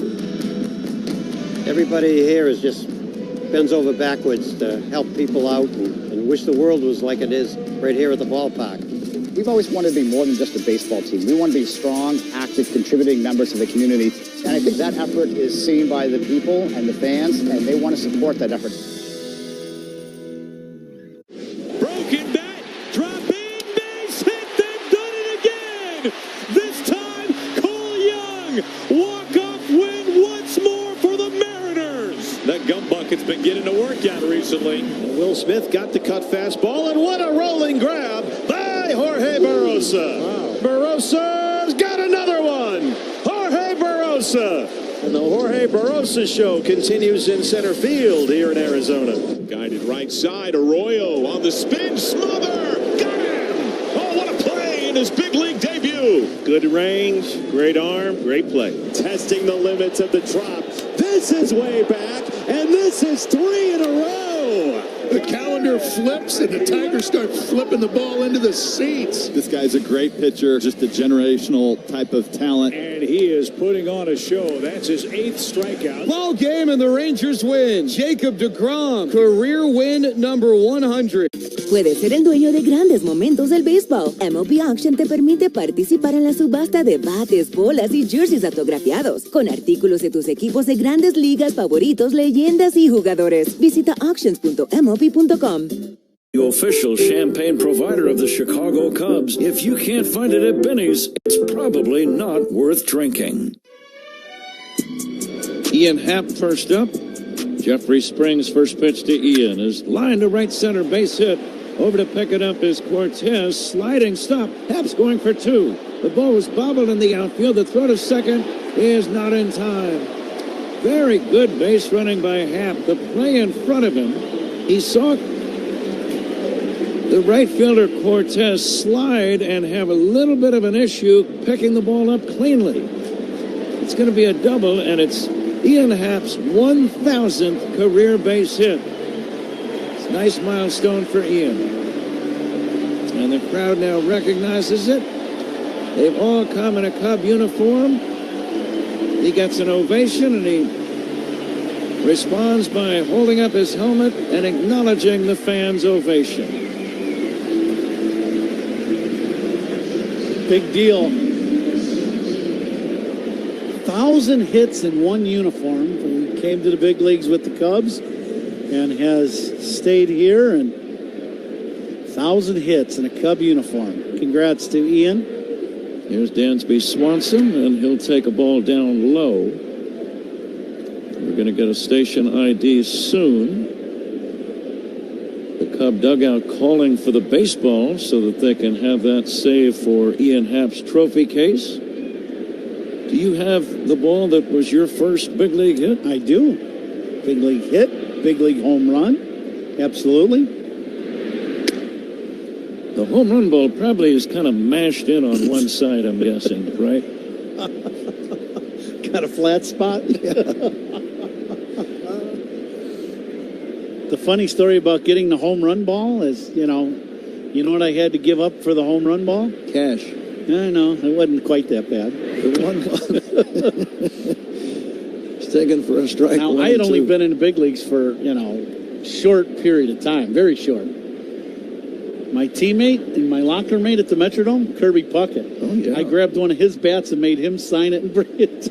That's how I got the ball. Very nice. Yeah. Thanks, Puck.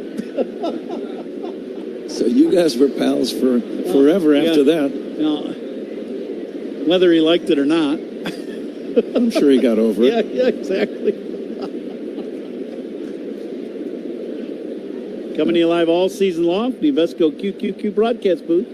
Proud partner of the Chicago Cubs. Now, Zach did a little bit of exhaustive research. Okay. And he's got a note regarding Ian Happ and his 1,000 hits as a Cubs switch hitter. What do you got, Zach? So the only other Cubs switch hitter with 1,000 hits, Don Kessinger. Yeah. Former leadoff man of yesteryear. Dansby Swanson takes strike 3 called. One away. Cubs lead 3-2. We're in the bottom of the 4th inning. Ian Happ at second base with 1 away now, and the batter is Michael Busch. Yep. Kessinger, longtime shortstop for the Cubs. Well, you think about all the guys that have played for this franchise and switch hitters, and only 2 men as switch batters have had 1,000 hits in a Cub uniform. Right. Ian Happ and Don Kessinger. Let's pause 10 seconds for station ID. This is The Score and the Northwestern Medicine Cubs Radio Network. Cubs Talk with Mully and Haw, mornings 5:30 to 10 on 104.3 The Score and the Northwestern Medicine Cubs Radio Network, WSCR, WSCR-FM, and HD1 Chicago. Michael Busch struck out his first time. Mike, another guy that he's going to hit better than what he's done so far, 244. And the pitch on the way, check swing, that's going to be a strike. 1-1. Also approaching the hour where that glare from the windows of the office building out beyond the right center field fence is rather intense. Now the 1-1. Bush swings and misses. 1-2. Bush, as a very young player a year ago, Ron, was one of the Cubs' best hitters and one of the best hitters in the league. I think 34 homers and about 90 runs batted in. That's exactly right. And, that last month when you're in that playoff stretch trying to get there and, he was as hot a hitter as there was in baseball when it really mattered. What advice would you give him right now? I would say right now I think, where he's having a little issue is he's out front a lot. So right now I think he's having a little timing issue.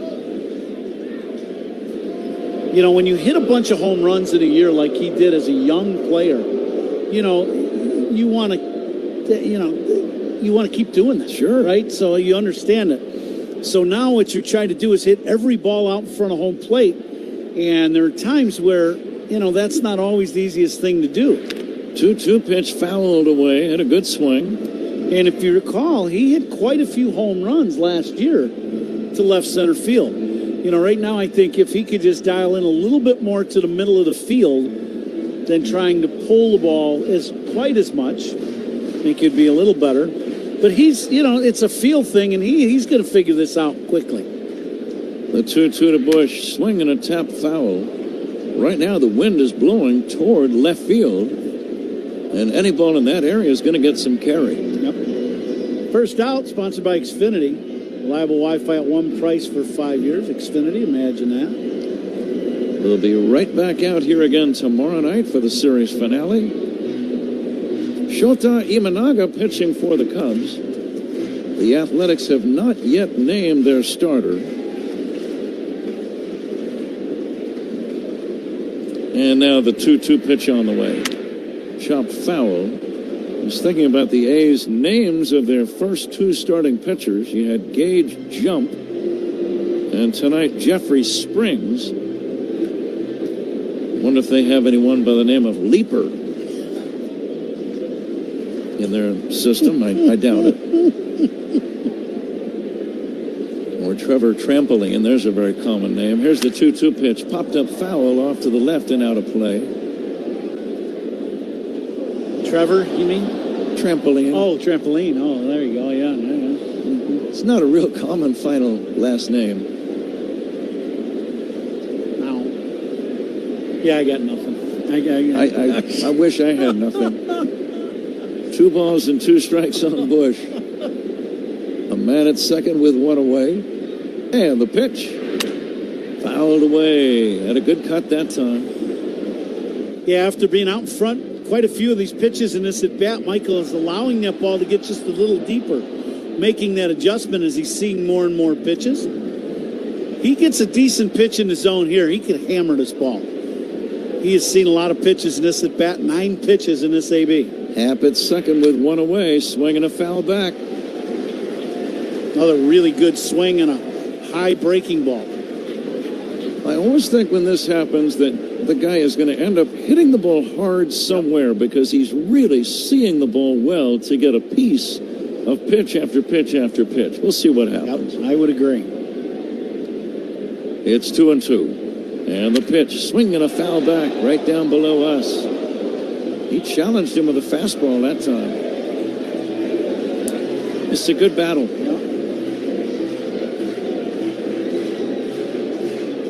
J.T. Ginn is going to pitch for the Athletics tomorrow, we understand. Ginn. 2-2, fly ball to right, coming in Cortez, and has the ball bounce past him. It goes all the way to the wall. A run was scored. Bush racing around second. He's going to third. He's going to be held at third. The center fielder, Butler, did not go over to back up the play. When Cortez, the right fielder, dove for it and missed it, the ball bounced about 100 feet behind him, and Bush gets an RBI triple, and the Cubs lead 4-2. Well, and then this ball, it doesn't go, you know, to the shorter part of the gap. It goes all the way into the deepest part of the well. I thought Quentin Berry was gonna send him. I really did. It was borderline with one out. A Bushy with an RBI triple. Marquez-Ron almost acted like he lost that ball in the lights. He made kind of an awkward stab at it. I'm not sure if he did, but it appeared that he did. Well, all line drive balls to the right fielder and left fielder in the ballparks with light standards the way there are here in Wrigley, and there's a lot of ballparks like this. That line drive, that low line drive is the issue for the outfielder coming in, and that ball can go right into the lights. And that very well could have been the case. Cubs have 7 hits in the game. Now the infield is in. The Cubs lead 4-2. Bush at third with 1 away. And Pedro Ramirez with a chance to drive in a run. He takes outside for a ball.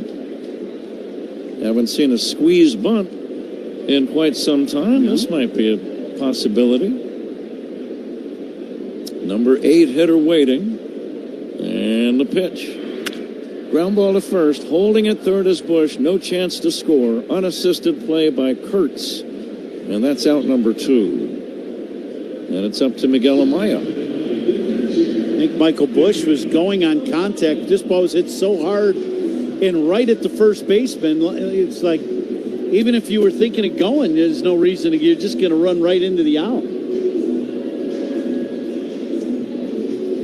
Let's see if Amaya can come through. Here, you're just trying to put it in play somewhere and find some outfield grass. Pitch on the way to Miguel, taken high for a ball. Now, Miguel took some pitches inside in his last at-bat.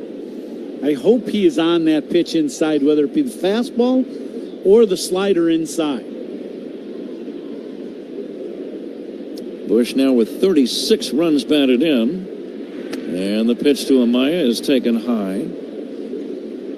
Michael Bush leads the team in that category, by the way, 36 ribbies.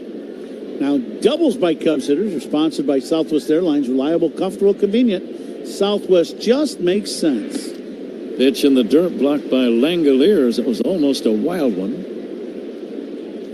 3-0. Do you roll the dice and let Miguel swing or not?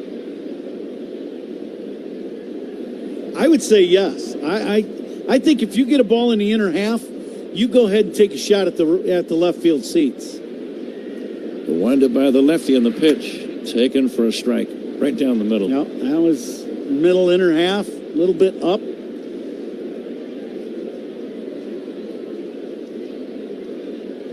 Two down, a run in, a man at third. 3-1 on the number 9 hitter Amaya. The pitch to Miguel. Lifted foul off to the right and out of play. Got a little tardy on that 3-1 fastball. Activity will commence in the Athletics bullpen.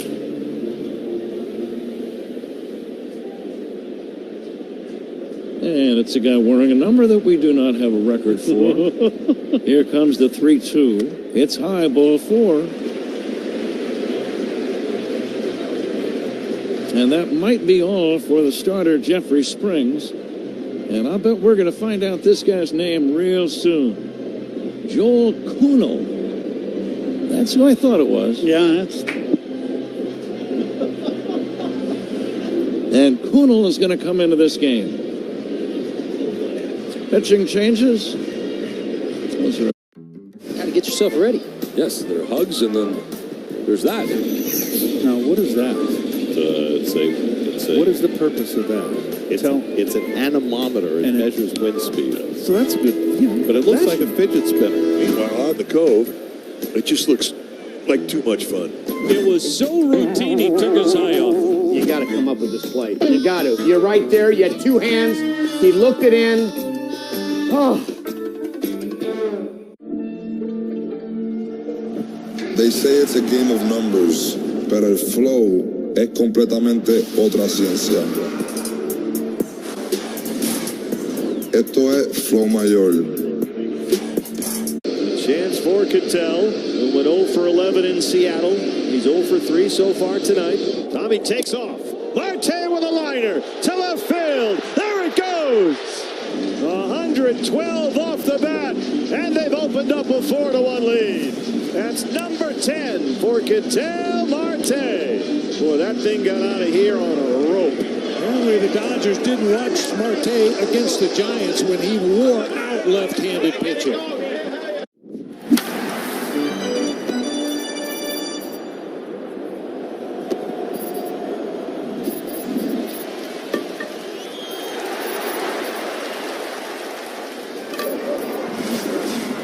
Coverage. I'm grateful we were prepared. Get your free quote at ethos.com/radio. That's ethos.com/radio. Paid spokesperson. Time spent on application may vary. Online health questions required. Every team needs a closer. Injured? Dial Pound Law. Morgan & Morgan, America's largest injury law firm. Proud partner of the Chicago Cubs. Morgan & Morgan, 332 South Michigan Avenue, Chicago.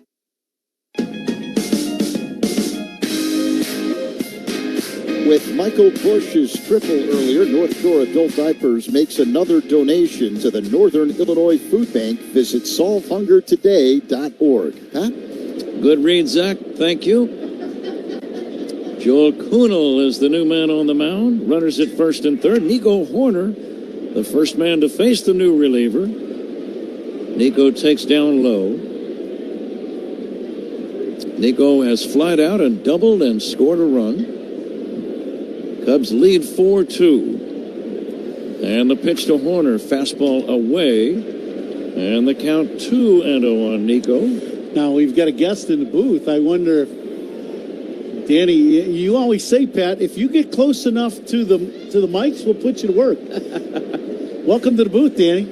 Thanks. It's a pleasure to be here. There's a drive until second base. And a pop-up to the right side, caught by McNeil.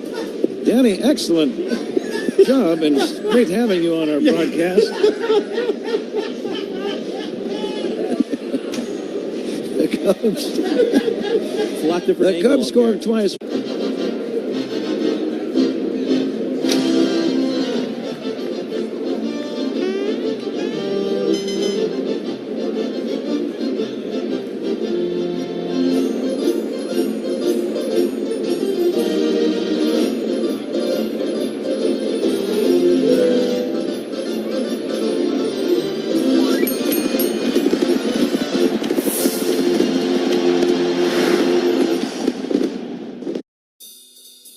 Looking for the best team in the American League? You got to go to Tampa. And the Rays have won another. The Rays are cooking, and they're doing it with their own special recipe. It starts on the mound where Drew Rasmussen, Steven Matz, Nick Martinez, and Big Mac Shane McClanahan are holding it down. And a big swing and miss. He's got him with the hard stuff. This rotation is just suffocating opposing hitters, pitching to a sub-3 ERA backed by a lights-out bullpen. At the disc, Junior Caminero is proving he's an elite middle-of-the-order masher. And that one's gonna go. Home run, Caminero. And don't sleep on Jonathan Aranda and Yandy Diaz bats either. Those three have combined to drive in more than 90 runs already this season. Playing in the same division as the Yankees, Tampa will need to maintain their momentum. Maybe even kick it up a notch. But this season's Rays seem to be up to any challenge.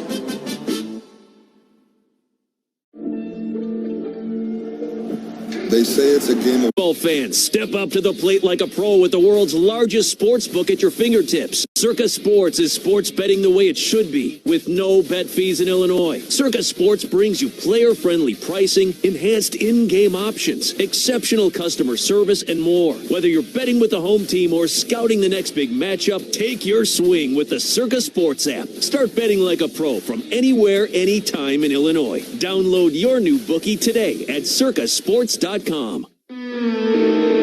Malika Williams at the plate here in the top half of the fifth inning, and he looks at a slider low and outside. The count is 1-1. Cubs with a 4-2 lead over the A's. It's the middle game of a three-game set. Right-hander Colin Ray on the mound, working on the first base side of the rubber. Here's the kick and pitch, and Williams pounds one on the ground, foul off to the left. Now we need a proper introduction of our last guest. Danny Mueller, our head equipment manager for the Chicago Cubs and head of the clubhouse downstairs on the home side, came up to the booth to say hi and make a special delivery. And I didn't know he was going on the air, but Hall of Fame next up, Danny. Here it is. Williams swings and misses. Strike 3. Had a sweeper off the outside, one away here in the top half of the 5th inning with the Cubs up 4-2. Yeah, so Danny Mueller, the Cubs clubhouse man, making his play-by-play debut here on Cubs Radio. There's a drive to the left. No, second base. Awesome. Carlos Cortez at the plate, looks at the ball outside, 1-0 the count. So good. Our clubhouse guys, both sides actually, I've known them, all of them for a long time. We just have a great group of clubhouse staff, both home and on the visiting side. They've both all been here a long time, great people. Cortez looks at the ball low. 2-0 the count, a splitter that missed. And now they're in the play-by-play. You just never know. Wait till the rest of the clubbies down there hear what Danny had to say to close out the 4th. The pitch, high and outside, 3-0 now with Cortez at the plate. A little pop-up to Nico at second. And eventually Danny got there. Yeah. Now the 3-0. Cortez takes a strike, a fastball at 93 miles per hour from Ray. 3-1. I know Nick Frangella and all the guys in the training room. They have our broadcast on in the training room. I'm guessing they're going to talk to Danny here soon. Cortez lines one deep right, but right there is Suzuki angling toward the line in the well area. 2 away. Good pitch inside, little line drive, but right at Suzuki for the second out.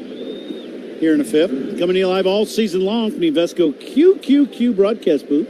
Proud partner of the Chicago Cubs. All right, so 2 down. We're in the top of the 5th. Cubs up by 2, 4-2 over the A's. Say Suzuki and Pete Crow Armstrong going deep tonight. The pitch to Nick Kurtz is a splitter for a strike right along the outside edge.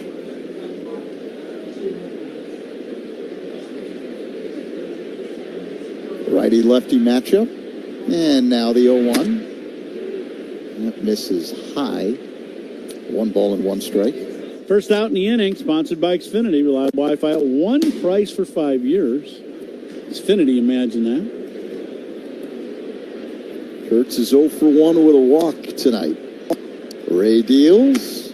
Kurtz looks at the ball outside, 2-1. Ray a little upset with himself with that last pitch. He wanted that fastball on the outside corner. He's kind of a perfectionist when it comes to his command, and that pitch just ran off the plate by quite a bit.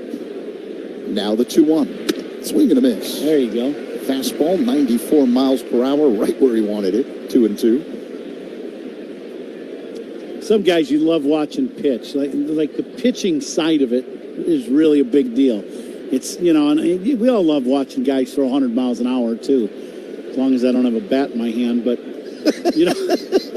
when a guy knows what he's doing on the mound and he's back and forth, in and out, it's pretty good. It's fun to watch. Kurtz looks at a ball low and inside. It was a slider that missed. 3-2. I mean, at least the bat in your hand gave you a chance against someone throwing 100 miles per hour, but that can't be fun either. No, we've seen it all. Yeah, you see it now a lot now, and it's. Yes. Here comes the payoff pitch. Kurtz pounds him on the ground, foul off to the right. Loses the helmet. Took a hefty cut there, 3-2. Sun beginning to set. A beautiful baseball sky tonight above Wrigley Field. Shades of purple, a little orange, blue, white, some gray. It's like a painting. The 3-2. Kurtz hits one on the ground. Oh, sprawling backhand stop Bush. Underhand toss to Ray. Covering the bag in time. Out number 3. Beautiful play by Michael Bush. Back of first, wide of the bag. And that ends the top half of the 5th inning. Middle 5 Cubs. 4, A's 2 on the score. The Northwestern Medicine Cubs Radio Network. Great Cubs guests all. This ball is launched to right. Dom Smith, a deep blast. And Atlanta with a couple of solo homers and a 2-0 lead. How about the location? That's elevated. It's 97. A little bit of cut to it, a little bit of vert. Exactly where he wanted it. But Dom Smith doing his homework and ready for it. and crushes that one to right. A no-doubter for his second of the season.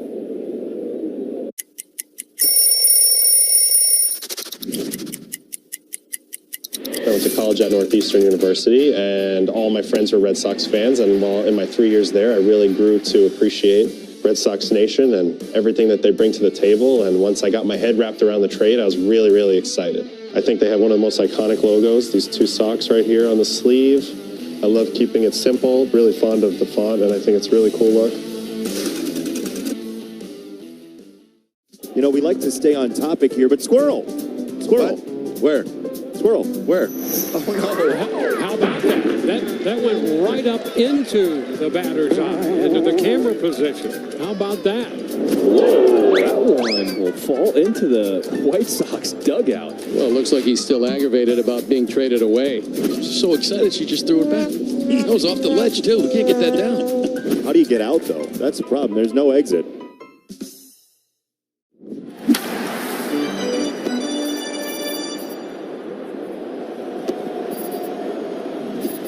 More, contact Adam Colopy at ACOLLOPY@villageofbedfordpark.com. Reagular and Holmes talk Cubs baseball on Chicago Sports every weekday from 2 to 6 on 104.3 The Score and the Odyssey app. Pete Crow Armstrong at the plate, leading off the last of the fifth. Joel Kuhnel delivers. And PCA looks at a ball off the outside, a fastball that missed, 95 miles per hour. Crow Armstrong giving the Cubs the lead in the third. A two-run home run. Cubs up 4-2. Here's the pitch by Kuhnel. And Crow Armstrong, it's a high fly ball, deep right center, but playable for Butler, who camps under it and makes the catch short of the track for out number one. Pete right on time again and squared that ball up, hit it right on a barrel, just hit it really high into center field. But a good sign to see him squaring balls up over and over and over. So he's starting to heat up. Now Alex Bregman digs in Coombe. One down, bottom five. Cubs up 4-2. Bregman had a single his last time up. Kuhnel, high leg kick and pitch. And Bregman looks at a ball outside. A curve that missed 1-0. Was talking to PCA about all the work that he's put in. He's riding an 8-game hitting streak now after that two-run home run earlier tonight. Kuhnel delivers, and Bregman pops it up on the infield right side. Kurtz on the grass near the mound, under it, makes the catch. 2 away. And I asked PCA, when you're in the box, are you worried about mechanics? And he goes, no, he goes, I'd be curious to hear what other hitters say. So I'm going to ask you, Kuhn, this. And he said, if you're thinking about mechanics when you're at the plate, facing a major league pitcher, you've already lost the at-bat. Yeah, I mean, for the most part, that's a correct answer, especially for a young hitter. You know, for a young hitter, what you want them to do is just hit. You want them to do all the work, get all their work in, get their swing to where they kind of like it, and just take that into the game. Now, as you become an older player and you have more, you know, and you play 5, 6, 7 years, 8, 10 years in the big leagues, you have a lot more awareness of your swing, and everything that you do in the box, you know what's happened. That pitch misses inside 2-0 to Suzuki. So you can think a little bit about, the mechanics of the past swing, let's say, and understand it a little more. But for a young hitter, you want them to have an idea what their plan is when they go to home plate, and then just go ahead and let it rip. The 2-0 is swung on and missed. Sinking fastball from Kuhnel, 2-1 with Suzuki at the plate. I think a lot of young hitters, they talk about the plan and that, but I think they in the walk to home plate, that gets lost in translation. Here comes the 2-1. Suzuki looks at strike two. And I'm not talking about Pete. I'm talking about all young hitters. That that adrenaline rush that happens from the time you walk from the on-deck circle to home plate in front of 40,000 people. That's like the mind eraser. I get it. Here comes the 2-2. Inside, almost hits Sale, backing him off the plate with a fastball. So Suzuki has worked a full count.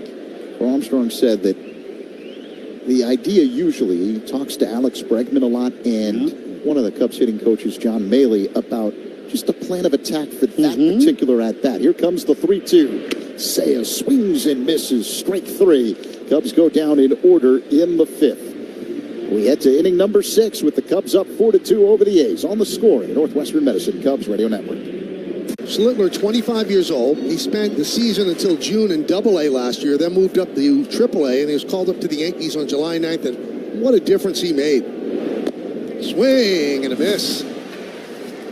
Gets him on the sinker. Swing and a miss. That's the sinker. 4 strikeouts in a row, 8 on the game.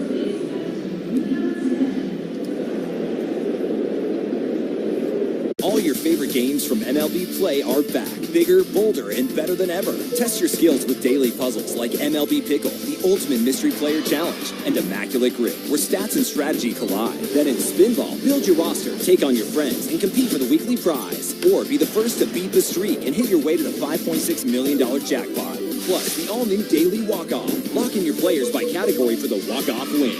The game's official home for games is MLB Play. Only on the MLB app and MLB.com. 2-run double.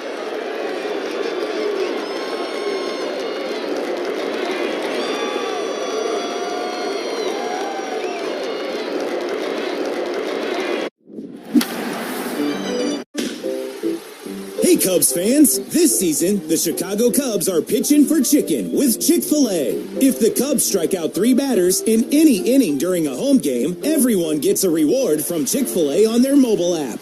That's 3 strikeouts, 1 inning. Find more details and official rules at CFAChicagoland.com. Keep listening every home game for your chance at a free reward and eat more chicken.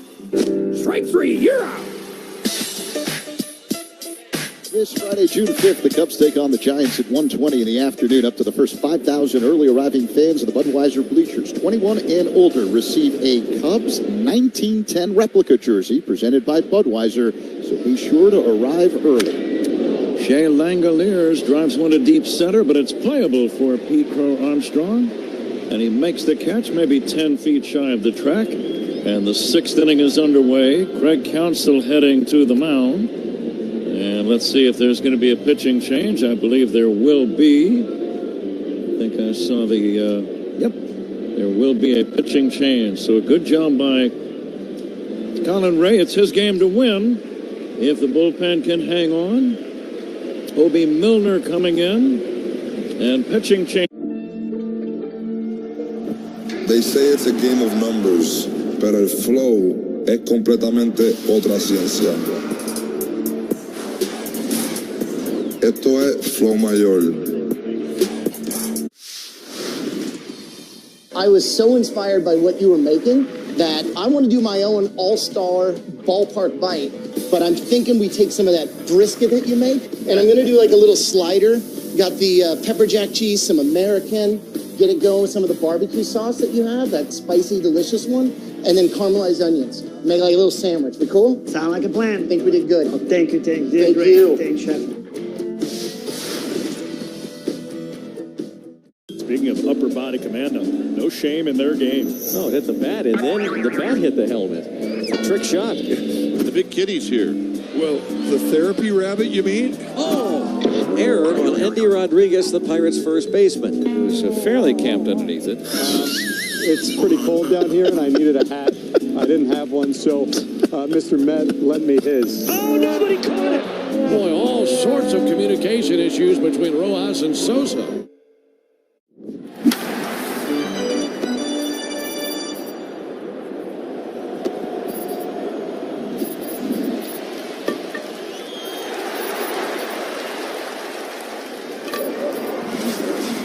Colin Ray. Let's see what's on tap here in the 6th inning, sponsored by Flight by Yingling, next generation of light beer. Colin Ray, another really good performance after coming off a win in his last start, Patrick. And it's his game to win. He allowed 2 runs. They were both earned in 5 1/3, and now turns it over to the bullpen. Obi Milner, tall, long-legged left-hander, ready to work on Tyler Soderstrom. Soderstrom drove in a run with a first-inning fielder's choice bouncer and then singled his next time up. Lefty to lefty, first pitch in there for a strike. We want to thank Ryan Porth of The Score for coming over earlier. Ryan has very much involved with this new promotion with Ron Coomer and yours truly. It's called Inside the Booth with Pat and Ron. There's a company with the name of Patreon, Patreon, patreon.com/Pat and Ron. I know it's a little confusing because the word Patreon has both Pat and Ron in it, but they just really liked our name. Well, I'll go with that story. But we're having fun with it, and it's called Inside the Booth with Pat and Ron. Here's a pitch that jammed him, but it's a ground ball just fouled down the third base line. Soderstrom probably broke his bat, and he just missed getting an infield single as his ground ball went the other way and missed the third base bag by inches. I mean, like 2 inches. Yeah. I know he broke his bat. I wonder how his thumb's doing right about now, because every hitter has done that, right? I'm not picking on the Oakland guys. We've all done that, whether you're, and it feels like they just took your thumb and just knocked it clean off. Soderstrom's still up there. But our deal with Patreon is fun. We did something today for them. You and I earlier before the ball game. Obi drops down sidearm, misses with a breaking ball. But we did a little video, but thanks to Ryan Porth for coordinating all of that. Inside the Booth with Pat and Ron, go to patreon.com/Pat and Ron. And we have a member of the week swinging a foul back, and the name is a little suspicious. Colin F. Really? The member of the week, we always give the first name and the first initial of the last name. For example, we had a Julie A. several weeks ago, and we surmised that it was probably the famous, lovely actress Julie Andrews. Swing and a miss, strike 3. Good breaking ball. That's out number 2. No proof yet, and we haven't heard from Julie since making that announcement. Kind of doubt we will.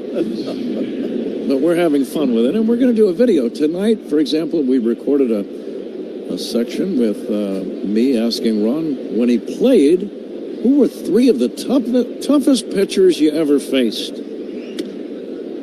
And you'll like those answers. And you did face some really great pitchers in your career. Yeah, I think every era of player, there's the elite guys on the mound, and and the era I played in, there were some really good guys that could sling it up there with the best of them in the history of our game. Now, one of the 3, I'm not going to say all 3 because I want you to go to take a look at that video. Here's a pitch down low, but one of the 3 was Randy Johnson. Yes, it was. Big left-hander of yesteryear. Hall of Famer. Cubs never beat him. Fly ball, right center field, pretty well hit. Long run, Pete Armstrong cruising now, makes the catch in deep left center. 3 up, 3 down. We go to the bottom of the 6th inning. Cubs 4, Athletics 2. This is the score, and the Northwestern Medicine Cubs. Boomer is the dog. Said he looked good. I just followed his pitch all the way. And there he is.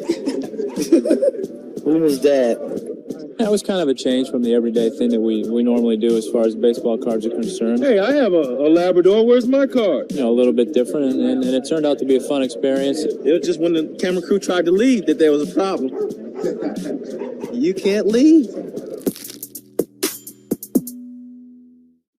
All your favorite games from MLB Play are back. Bigger, bolder, and better than ever. Test your skills with daily puzzles like MLB Pickle, the Ultimate Mystery Player Challenge, and Immaculate Grip, where stats and strategy collide. Then in Spinball, build your roster, take on your friends, and compete for the weekly prize. Or be the first to beat the streak and hit your way to the $5.6 million jackpot. Plus, the all-new Daily Walk-Off. Lock in your players by category for the walk-off win.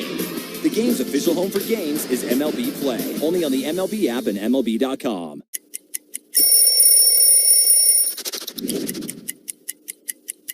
Here we go. This is a classic road jersey for Boston. This is the first uniform I put on when I came with Boston. When you see those two socks together, that's one thing I know I had to do. I had to make sure I had my red socks high, okay? My 2 red socks, because, you know, there's 2 here.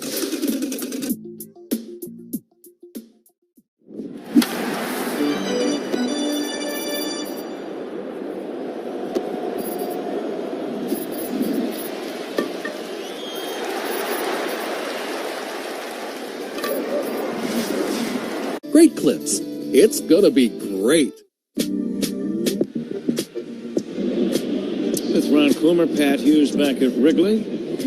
Cubs on top 4-2. Suarez is the new pitcher for the Athletics. And I'm going to go out on a limb and say, I'll bet he has a first name. Top of your game tonight, partner. Doing our best, Ron, as always. Ian Happ batting right-handed against the southpaw Suarez. Curveball swung on and missed. We just had a nice visit in our booth from Nick Offerman, great actor. Chicagoan, huge Cub fan. He texts every now and then about our games when he's not working, or they're listening to us in Los Angeles, or when they're back here in Chicago. Jose Suarez, I almost said Jose Offerman. Here's a chopper foul, 0-2 on Ian Happ. Well, there was a Jose Offerman. There was. And probably still is, actually. But that's not Nick, who was just in our booth. I was confused a moment ago. Now I am thoroughly perplexed. Oh, no, you're top of your game tonight, partner. Happ has grounded out and doubled. His double noteworthy for him. His 1,000th hit in a Cub uniform. Very special night for him. Only 2 switch hitters in Cubs history have had 1,000 or more hits. Ian Happ is one. Don Kessinger the other. Don Kessinger, the shortstop for the Cubs teams that I watched as a kid. He was a longtime teammate of Billy Williams and Fergie Jenkins, who are Fergie's in the ballpark tonight. I want to say Don Kessinger for a while was a player manager for the Chicago White Sox. That is correct. He was. That is absolutely correct. And not very many since then. Frank Robinson was a player manager with Cleveland. Before Pete Rose became a player manager, that was the trivia question I would ask people. Smash on the ground to third. Glove by Geloff. Gets up, throws to first in time. Pretty good play by Zach Geloff. Moving to his left on a one-hop smash. Went down to one knee to make the play and then got up and made a good throw. That's out number 1. Yeah, Ian tees off on this ball. One hopper. Go up. He does a very good job. And you notice he got down and got his eyes close to the baseball, the height of the ball. When you get your eyes down there, there's a great chance you're going to field that ball with the glove. You're going to make a catch. Dansby Swanson, the batter, has doubled and struck out. Takes a curve low. Cubs lead 4-2. We're in the 6th inning. That's an interesting comment you just made there, Ron. So you're making a conscious effort as an infielder to keep your head down and get your eyes as close to the ball as possible. I think you try to get them as close to the level of the ball within reason as you can. Swanson pops it up down the right field line. Long run and making a nice running catch is Cortez. Carlos Cortez ran about 100 feet before making that running snag. 2 down. Well, I really thought that ball had a chance of dropping in, and it was going to be a double if it did. Dansby hustling out of the box, but hey, Cortez runs pretty good, that's for sure. Getting back to the inside the booth segment with Ronnie and yours truly. Go to patreon.com/PatRon. Our member of the week is a person by the name of Colin F. And we thank you to everyone who has already subscribed. But Colin F. Now, there's an executive who does a great job here at Wrigley by the name of Colin Faulkner. Yeah. I suppose it could be Colin. He has not mentioned that he was involved in that, but never know what people do in their spare time. Here's the 1-0 pitch. And it is down low for ball 2, 2-0. We're going with it. It's their own business. Yeah, that's true. It is. Can't wait to see him. Yep. 2 balls and no strikes. Bush had an RBI triple, one of the game's key hits. That came in the 4th inning. Drove in the Cubs' 4th run. They lead 4-2. But we're going to have monthly Q&A sessions with subscribers. We're going to have weekly highlights and more exclusive content. But I enjoyed listening to you talk about the guys you faced. Randy Johnson, you had your first home run against Randy Johnson. You were modest enough to not mention the tape measure aspect of the home run at the old Metrodome. And the fact that when the ball hit the seats, it literally cleared out a whole row of chairs. They were just unusable after that home run. Back then, if somebody would have done that with the Twins, I'd have been released. Cost him too much money. Here's the 2-2 on the way, and Bush takes inside for a ball, 3-2. Was Calvin Griffith still there at that time? No, it was Carl Pohlad. Yep, Mr. Pohlad was the owner of our team. He was a great guy, great owner, very, very nice man. He treated us all very, very well. Him and Eloise, his wife. Now the 3-2 from the lefty to Michael Bush. And a pitch on the way. Swing and a miss, strike 3. Cubs do nothing. It's on to the 7th inning. Cubs 4, Athletics 2. This is The Score and the Northwestern Medicine Cubs Radio Network. Diving stop at second, Rojas. Dodger infield tonight, sparkling. Feeling for the wall, and he got it! Nice play by Christopher Morel, crashing on the bunt. What a play in left by Antonacci. Got the wall, jumps, and he makes the catch, crashes into the fence. Sharply hit, diving stop Paredes, gets up, fires, Carter Jensen dives! Wow, what a play! Caught by McGonigal at third, wow. Sliding catch! Joe does it again, he's saving runs everywhere you put him. Makes the running catch, terrific catch by A.J. Ewing. Glides, gloves, spins, fires, what a play! What a play! Well, that glove can play. Dives, wow, what a catch! Adolis Garcia with a diving grab. Run down by spin and a throw to get Real Muto. That was fancy. Liner, but there's Taylor Cruz. Naylor able to snare it. Woo to the back. He just took a hit away.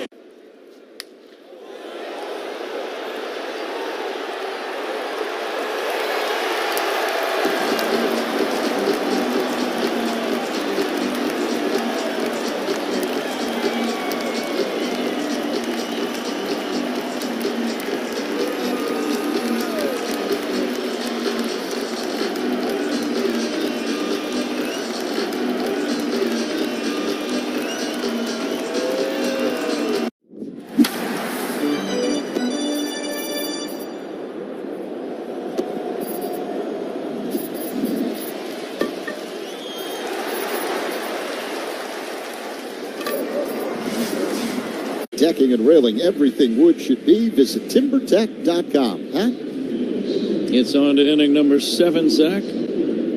Cubs trying to even up this series. Had 1 win apiece after losing a very tough game last night, 2-1. Cubs on top 4-2. And now Jacob Webb, the new right-handed pitcher in the game for the Cubs, fires a fastball high to Lawrence Butler. And it's ball 1. Pitching changes by the Cubs.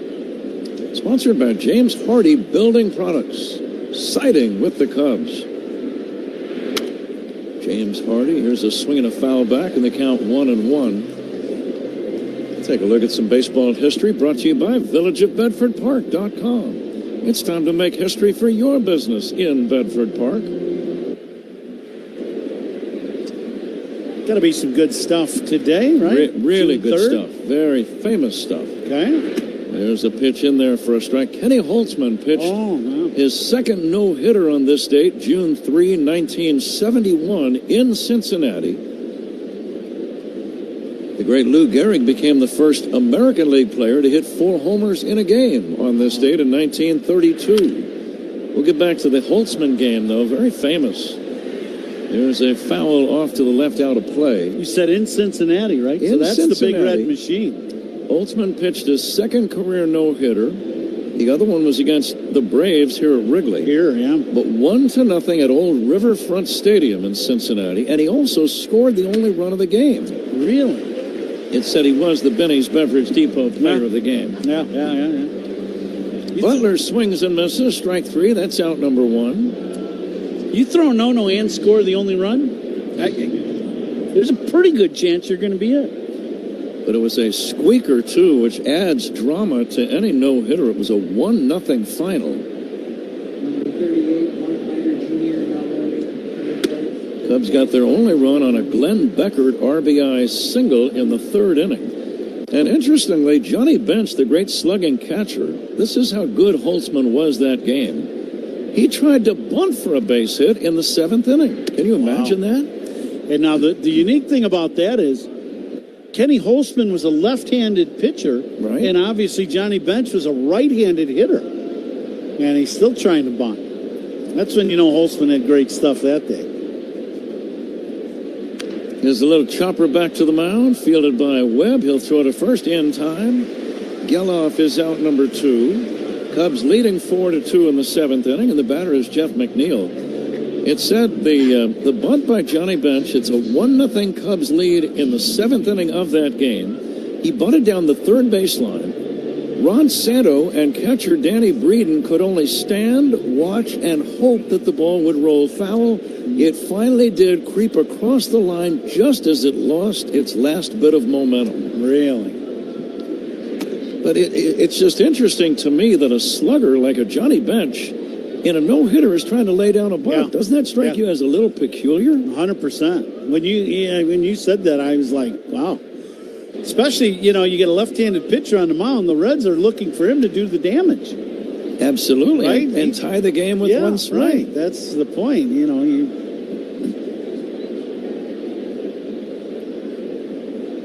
But I'm looking at that Reds lineup. You talk about some names that you'll still remember if you're old enough to remember some of these guys. Tommy Helms, Lee May, Tony Perez, Hal McRae. Mm-hmm. Johnny Bench, of course. How about George Foster in the lineup? Yeah. Dave Concepcion. These guys could all hit. And Holtzman pitched a no-hitter against them. Here's a liner foul down the right field line. It's really sorry to see Kenny have the physical issues, and he was in our booth many, many times.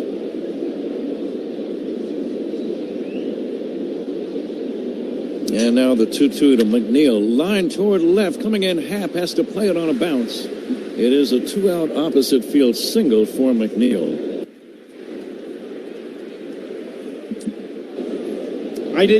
Kenny Holtzman passed away, I think, a couple of years ago. Yeah, very so, sad. yeah. And had an illness, and very nice man. He was in our booth probably 15 times. He and Ron Santo were teammates for a long time. Really. He had a unique delivery, Pat. He would, the big over the top, but he wouldn't look at home plate till he was about to deliver the baseball. That is unusual. Yeah. You know how Fernando Valenzuela did the same thing, didn't look at home plate. Kenny Holtzman did the same thing. Big sweeping breaking ball and over the top fastball. Here comes the 1-0 from the Cub right-hander Webb. Alika Williams will take outside. The count now 1 ball and no strikes. Williams, the tying run at the plate, 2 down, 7th inning. Now, if it was a 1-run game, McNeil might be thinking about running, but I would doubt that he's moving with a 2-run deficit. Here's a high pop fly, shallow center, drifting in, Pete Crow Armstrong. He's there. He's got it. Inning over. Athletics do not score. It's time for the 7th inning stretch. Cubs leading 4-2. And Nick Offerman is all set to sing "Take Me Out to the Ball Game." Nick, take it away. Cast members of Ice Boy the Musical, Gray Henson, Sarah Stiles, Cedric Yarbrough, and lifelong Cubs fan Nick Offerman. All right, Cub fans, let me hear ya.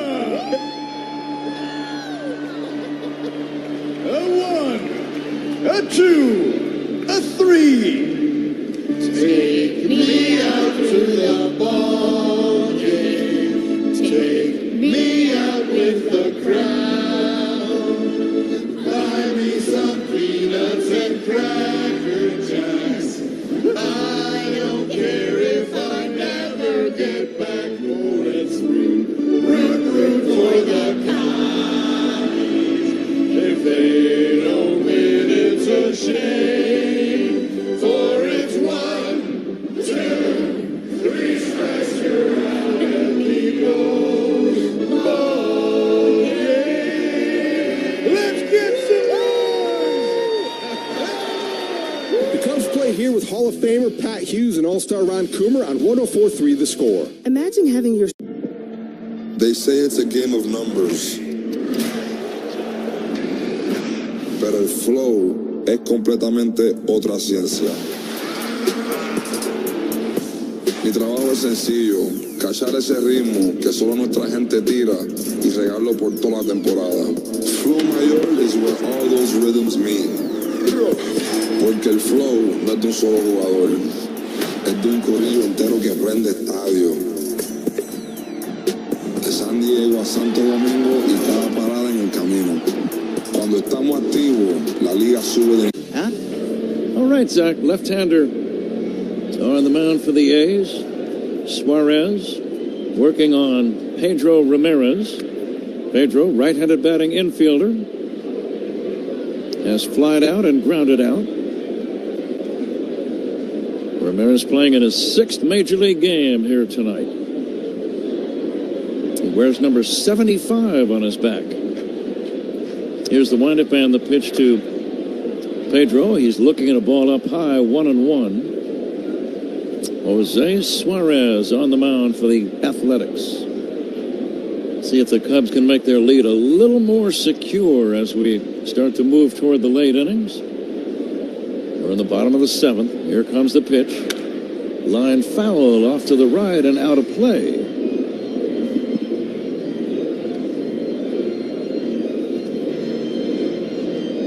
In addition to Kenny Holtzman's great no-hitter in Cincinnati on this date in 1971, some other things happened. Jose Hernandez, there's a Cub name from the past. And the 1-2 pitch on the way to Ramirez. Then he'll take outside. I remember this one. Jose Hernandez, a leadoff home run in the bottom of the 9th inning, gave the Cubs a 4-3 win over the Phillies against a pitcher by the name of Ken Ryan. I liked Jose Hernandez. What a good player he was. He could play about 5 different positions for you. He had power, he had speed, he could throw. Here's a liner to right caught by Cortez, and that's going to be out number 1. I know, Ron, you were out of the booth for a minute. The baseball history note involved the former Cub, Jose Hernandez. Oh, yeah. He had a lot of skills. Yes, he did. Yes, and a lot of pop in his bat. Yeah. Power. He could play shortstop. He had a great throwing arm. He could run the bases. He was kind of considered a utility player early in his career. And when I would see him, I would say, you know, you should be Jose every day. There was a line drive to center because I really thought that he could be an everyday player, and that's really what happened, Ron. He then spent some time up in Milwaukee, but he was an everyday player here for the Cubs for a year or two. But I've always liked those guys that can play 3 or 4 different positions. They can play the outfield, they can play the infield, they can pinch hit. Yep. Well, you know who loves those guys when you can hit and do that? The manager. Absolutely. Flexibility. Base hit for Ramirez.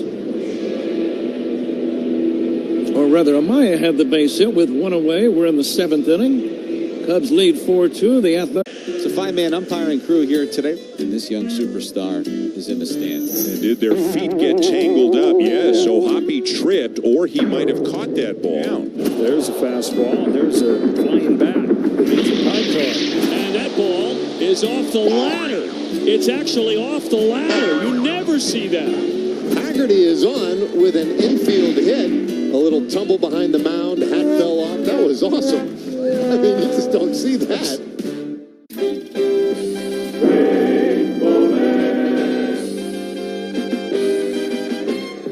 Valley slams it deep left center. Kittle turning around. Goodbye, home run. No, it hit the roof. It hit the roof and came back in. He may have it inside the park home run.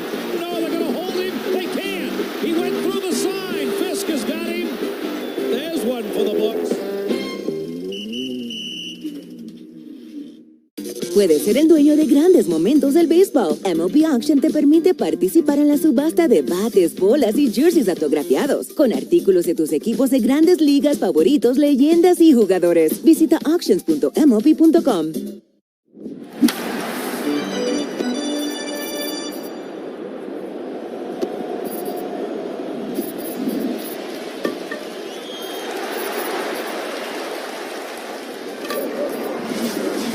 To 6 on 104.3 The Score. This is the Northwestern Medicine Cubs Radio Network, WSCR, WSCR-FM, and HD1 Chicago.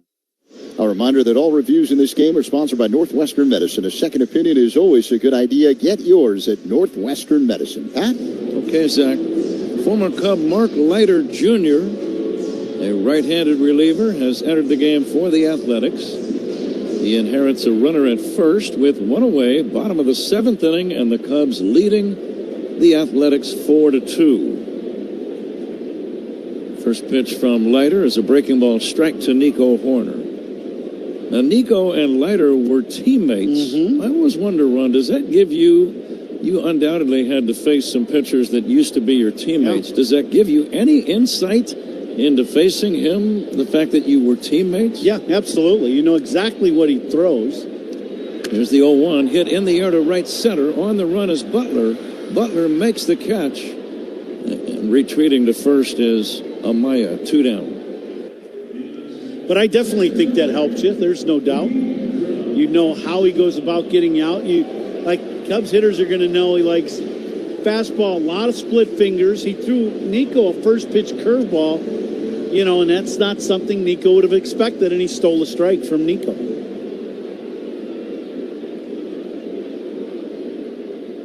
Pete Crow Armstrong checks in, and Pete takes a strike. I remember asking Randy Hundley, the former Cub catcher, if he felt like he had some insight being a catcher. And now, here's the pitch on the way. Swinging a pop fly. We'll get back to Randy Hundley later. Shallow left center, not a routine play, and the left fielder makes the catch, Soderstrom. The shortstop, Williams, was doing quite a dance move underneath that ball. I don't think he knew where it was. And the left fielder had to come in and make the play. Cubs don't score. It's on to inning number. They say it's a game of numbers. Pero el flow es completamente otra ciencia. Mi trabajo es sencillo, cachar ese ritmo que solo nuestra gente tira y regarlo por toda la temporada. Flow mayor is where all those rhythms meet. Porque el flow no es de un solo jugador, es de un corillo entero que prende estadio. De San Diego a Santo Domingo y cada parada en el camino. Cuando estamos activos, la liga sube de nivel. Esto es Flow Mayor.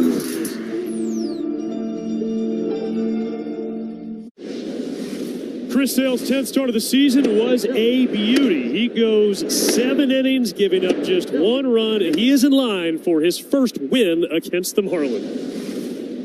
An outstanding outing tonight by Trey Savage. 6 innings, 2 hits, did not walk a batter, struck out 8, kept the Yankees off the scoreboard. 11 strikeouts from Kyle Harrison. Matching a career-long outing for Kyle Harrison and a dominant 2-hit shutout for the left-hander. Wow. Outman over. Outman with the dive!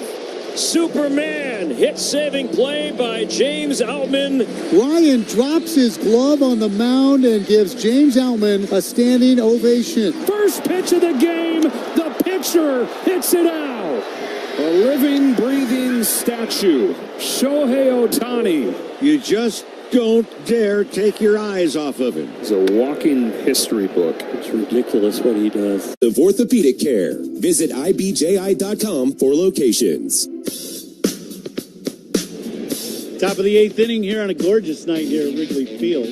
Cubs up 4-2 in the top of the 8th, and this 8th inning is sponsored by Cars for Kids. 877 Cars for Kids. That's Cars of the K. To donate your car today, Patrick, and the Cubs got a new left-hander on the mound. Caleb Thielbar by name.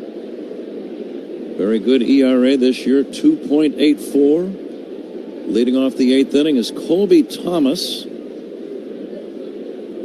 Thomas is pinch hitting in this spot. Batting for Carlos Cortez. Thielbar had a really good year for the Cubs last year and re-signed back with the Cubs. That was a good sign for the Cubs bullpen. Good veteran left-hander. There's a high drive deep left field. That's going to leave the yard. Colby Thomas hits one all the way on to Waveland Avenue. A monstrous home run by Thomas, the pinch hitter, and just like that, it's a one-run ball game. He got all of that one. Yeah, this pitch outer half, I believe, from Thielbar, and Thomas get full extension on this pitch. Yep, right outer third, knee high, and ball was hit well. So now it is a nail biter. Cubs on top 4-3. Nick Kurtz, the batter. This guy is the big power source on the team.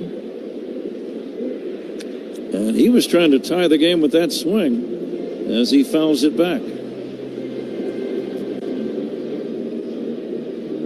Thomas hit that ball where the big boys hit him. Yeah, that was out of the stadium onto Waveland Avenue. Check swing. That's a good pitch. It's a strike.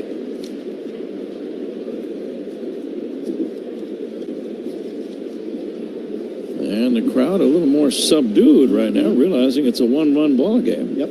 Tough plays of the game today. That's sponsored by Loyola Medicine. Loyola Medicine defines tough. Been a few tough plays in this ball game today. Ramirez has made a couple good ones over at third base.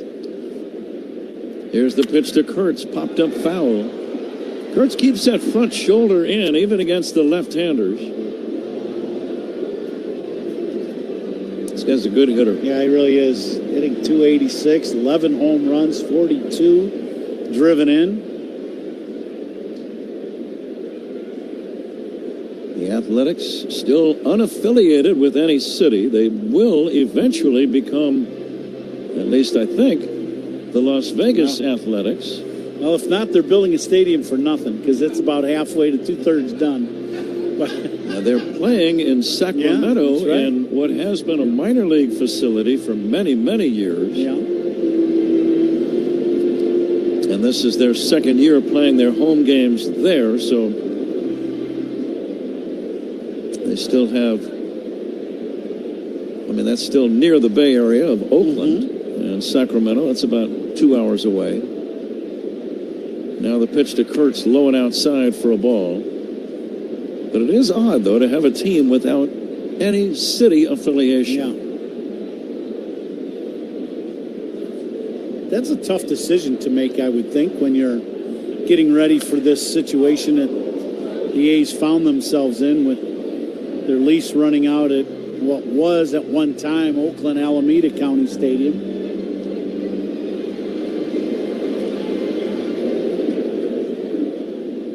A ball and 2 strikes on Nick Kurtz. The pitch by Thielbar. Check swing. That's going to be strike 3. No swing. Whoa. DJ Rayburn said no swing. It sure looked like he made an effort. Let's watch it again. A lot of body movement. Yeah, maybe not. Yeah, that's a pretty good call, I think. The barrel never did get in front of the hands of Kurtz, and that's usually the giveaway. Good call by DJ Rayburn, I would say. High fly ball, left center, shallow and playable for Crow Armstrong.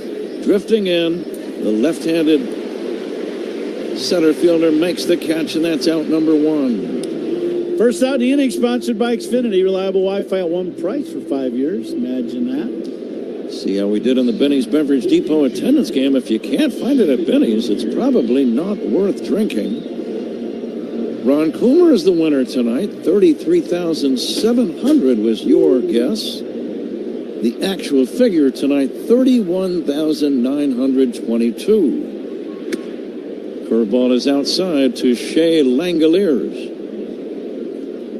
Langoliers has as much power as anyone on the team, leads the club with 14 home runs. So you got to be careful here. And he lines one to the gap in left center over to try to cut it off his hat. Can't do it. It bounces off the wall. Pete Armstrong throws to second, not in time. So Langoliers with a one-out double, and now the tying run is in scoring position. Well, the Cubs defensively have done something a little different in this series, with Ian Happ playing way over to the pull side towards the line, which probably the reason why they're doing it is because of the range in center field of Pete Armstrong, so you just get more coverage in the outfield. But that one split the gap. There was nobody going to catch that ball. It was a line drive bullet. Soderstrom, the batter, left-handed hitter, swings and misses, 0-1, tried to hold up, couldn't do it. Please stay tuned for the naming of the Toast of the Game ball player presented by Benny's Beverage Depot. Ron Coomer has that assignment every game of naming the Toast of the Game player. Here's the pitch, fouled away down below our booth. What do you like on 0-2? Something to strike him out. Yeah, I think he was on that last slider. I'll say that. That pitch was up and out over the plate.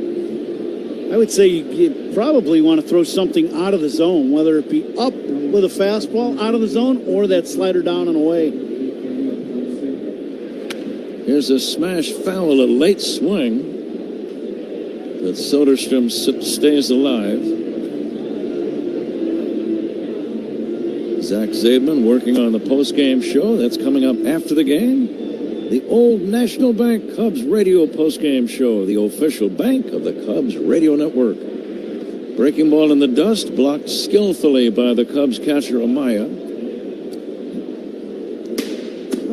Catch of the game tonight. You got one? Catch of the game sponsored by Catch Des Moines. That play was a real trip, and so is Des Moines. It's a trip. Make it yours at CatchDesMoines.com. How about that defensive play by Michael Bush earlier? Yeah, there you go. Here's a smash fair. This is going to tie the game. Rounding third and heading home is Langoliers. The throw to second base, and he's going to be out at second base. Great throw by Suzuki and a good tag by Dansby Swanson. The A's might challenge the call. We'll wait to see. The ball game is now tied at 4. And let's see if Mark Kotze and his staff they're going to challenge this. Are going to challenge the call at second base. I'm kind of surprised. This ball beats, Soderstrom to the bag at second base by quite a bit. The only thing the A's would think is that Dansby just did not get the tag on him, or he did some kind of move to avoid the tag. The tying run is in. The game is tied at 4. We're watching the slide again. Hard to see when the tag took place. From that angle, I could not tell. I think he tags that right arm, and he's going to be out. I think this is going to be an out at second base. We've only seen one angle. Now we're watching it again. Hard to see that one as well. Nothing definitive on either of those two replays.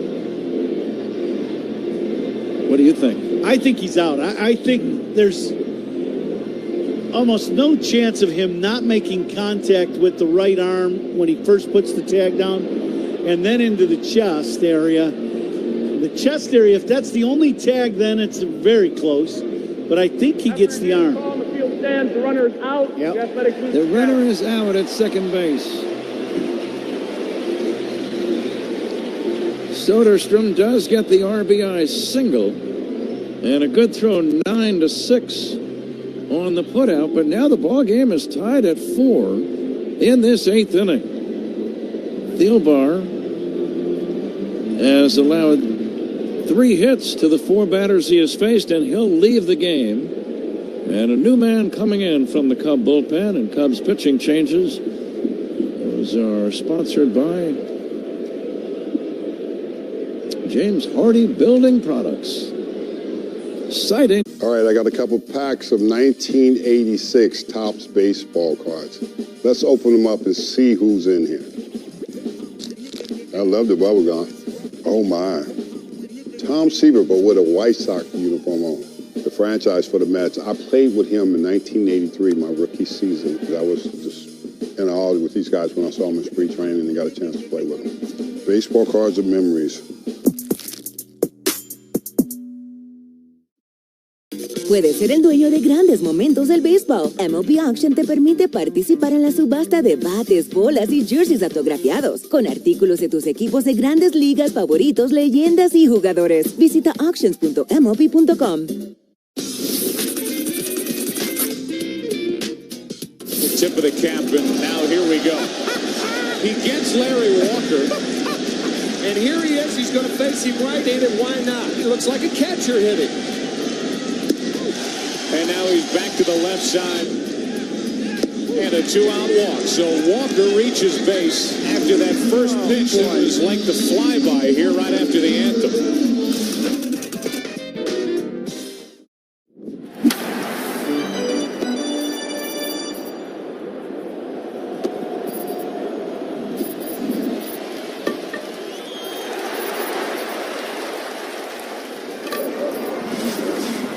Innings for the victory. He allowed just 1 hit. Meantime, it's St. Louis on top of Texas 5-3 in the top half of the 8th inning. Thomas Saggese with an RBI triple for the Cardinals. Pat? Okay, Zach, thanks for those 2 updates. Here it's a brand new ball game, tied at 4. The A's have scored twice in the inning. 2 down, bases empty, and Phil Maton is the new Cubs pitcher. Brent Rooker, the batter, and Brent Rooker takes outside ball 1. So the Cub offense will have to go back to work. Rooker, the DH, nothing for 3 in the game. And the next pitch taken outside. Now, the one thing about the night or the evening we're having here at Wrigley, there was some wind early in the game. There is none now. The ball should really carry here at Wrigley Field now. Now the 2-0 drilled toward left center on the run. Pete Crow-Armstrong can't get it. Makes a nice pickup on 1 hop and gets it back in. Very nice play by Pete. I think with many center fielders, that would have turned into a double run. Yeah, that's an extra base hit all the way. And from the warning track, he just spins and then throws a strike to second. Now that play at second base is a big play, isn't it? Sure is. Where Soderstrom tried to stretch his single into a double and was nailed. Tie game, 2 down, a man at first. Lawrence Butler, the batter. Butler, nothing for 3, left-handed hitter, facing Maton. First pitch, high, ball 1. But no stolen bases by the Cubs so far in this game. But stolen bases, sponsored by Turo Tires, Chicago's hometown tire. Get called safe with TuroTires.com.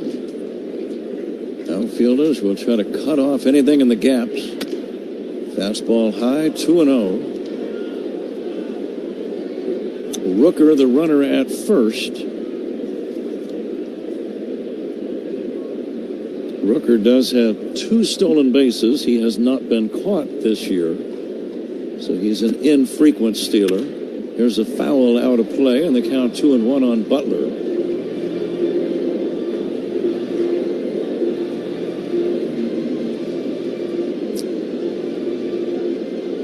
Butler, nothing for 3. 3 for his last 35. Yeah, he's really been struggling. He's only hitting 161 on the year. The 2-1, swing and a miss. 2-2. I would think for a young guy, that's, boy, you talk about mental strain on a young player.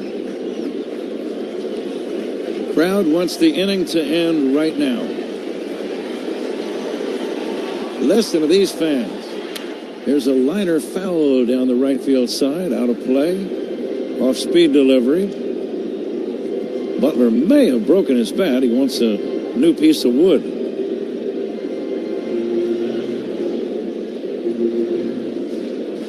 Glancing to the bottom of the inning, the Cubs will have Alex Bregman, Seiya Suzuki, and Ian Happ coming up. Maton trying to end this top of the 8th inning. And the 2-2 pitch to Butler. Slow curve, low and outside, 3-2. Yeah, tried a little backdoor breaking ball, and it just ended up down. So traveling time for Rooker at first. Bush playing behind the runner, not holding him. And the pitch to Butler as the runner goes, a chopper foul. Will do it again.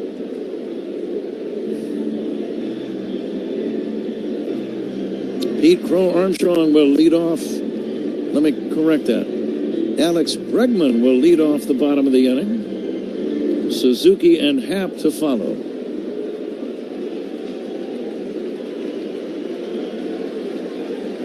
And now the 3-2 pitch on the way to Butler. And he'll bounce another one foul. Pretty good battle. Yeah, they're going at it. A couple cutters inside, a slow breaking ball was hooked foul. Maton making good pitches. Butler fouling off pitch after pitch. The right-hander ready. And the 3-2 to Butler. Hit in the air, shallow left. Happ coming in. Happ makes the catch. But the Athletics get even.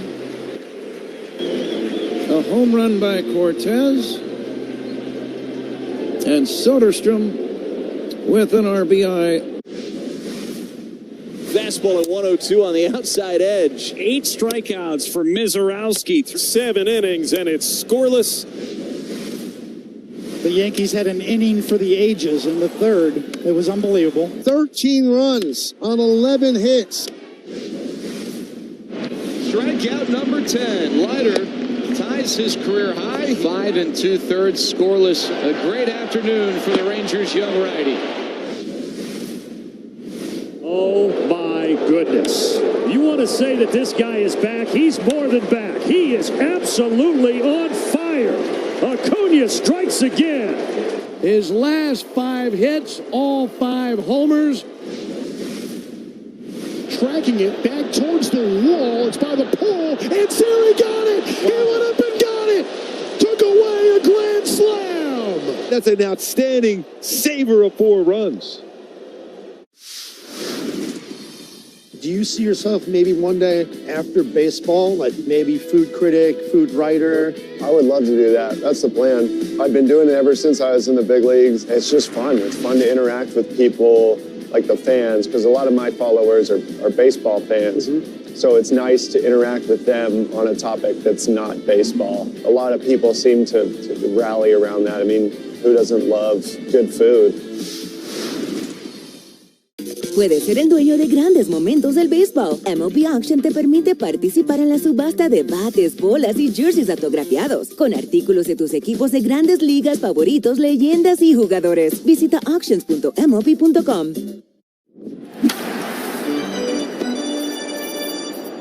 Find yours at your locally owned retailer. Visit BenjaminMoore.com today. Make your favorite players all-stars. Cast your 2026 Konami eBaseball MLB All-Star ballot daily or visit MLB.com/vote. Huh? Alex Bregman will lead off the bottom of the 8th inning and take high for ball 1. Medina is the new man on the mound. Luis Medina works over on the first base side of the rubber. Bregman takes ball 2 outside. If you were batting in this spot, Ron, tie game, you're home, it's the 8th inning. What's your approach? Looking for a fastball, inner half, something. I'm going to get out to a fastball and try to hit it in the seats. Absolutely. Bregman taking inside, 3-0. Do you green light him here? I'm always a big fan of that. I just have been. When I played, I liked that. And if I'm going to get a fastball right here in the middle of the plate, I'm looking to swing. 3-0 to Bregman. Taking inside ball 4. Cubs get a break. A 4-pitch walk to begin the bottom of the 8th inning. Your whole goal, if you're leading off, is just to get on base. And when they walk you on 4 straight, that's a gift. Yeah, right now, Suzuki already has a home run in the game, a long blast to left center. Bregman a short lead at first, held by Kurtz. And the pitch to Seiya is a strike, a breaking ball. Cubs trying to even up this series, trying to get in the win column.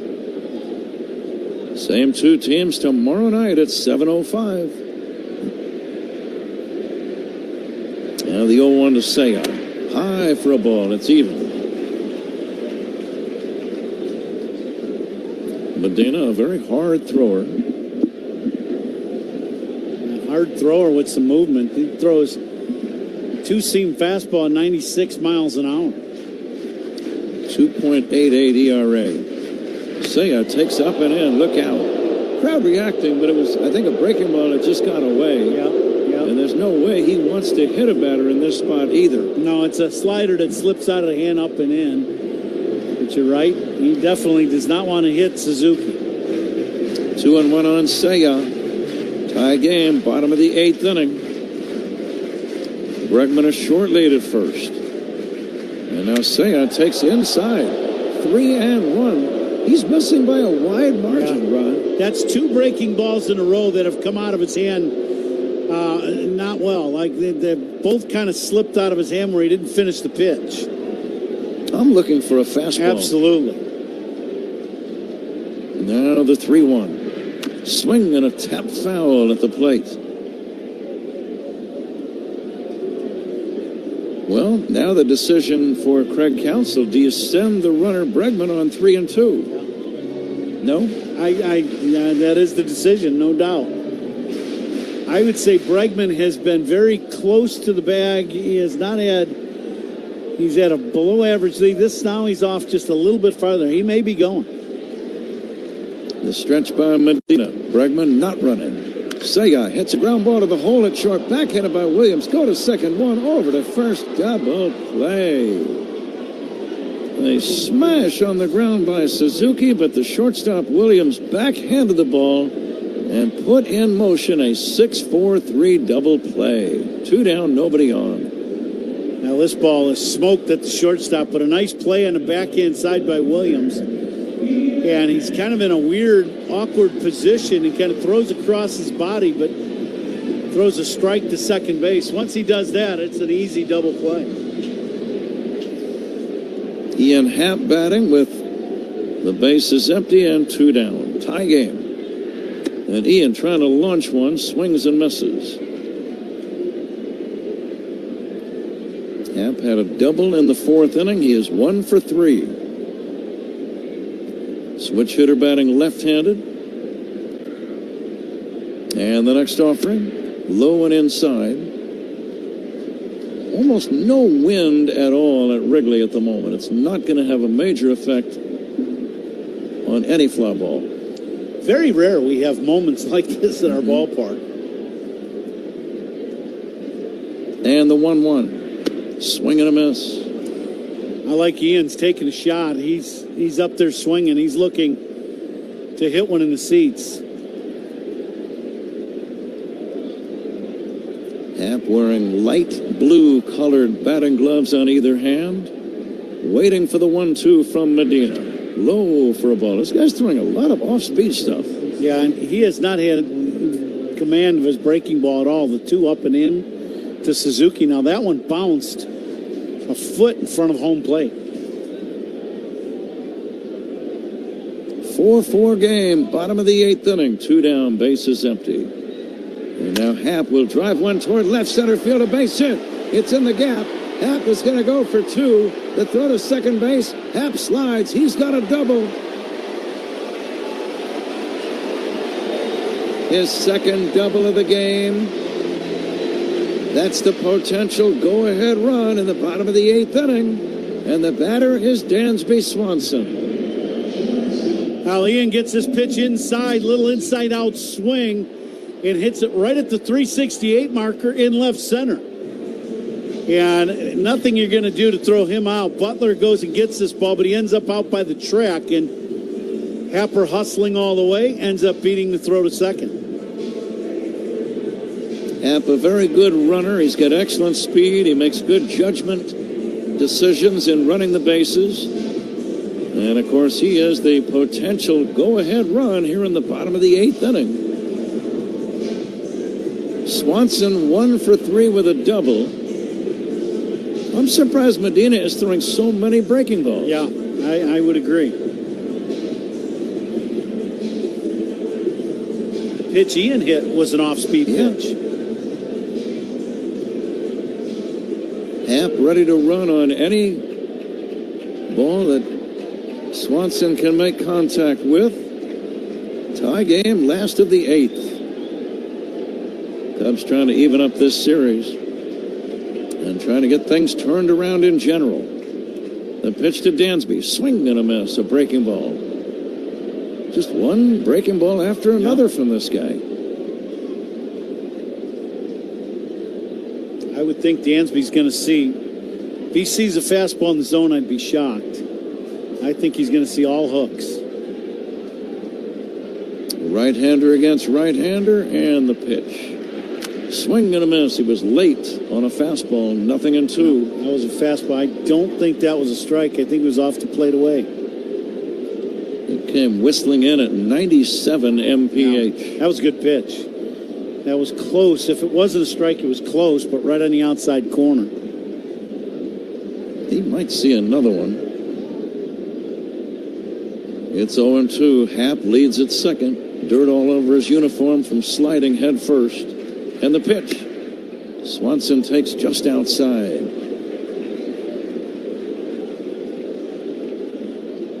That was not that far outside, but Dansby with good eyes let it go. Swanson trying to come through. Tie game. Happ leads at second. The pitch. Swing and a miss. Strike 3. Cubs don't score. We go to the 9th inning. It's a tie ball game between the Cubs and the Athletics. 4-4 on the score in the Northwestern Medicine Cubs. The MLB app. Yeah, it's got game. This game. These games. All the games.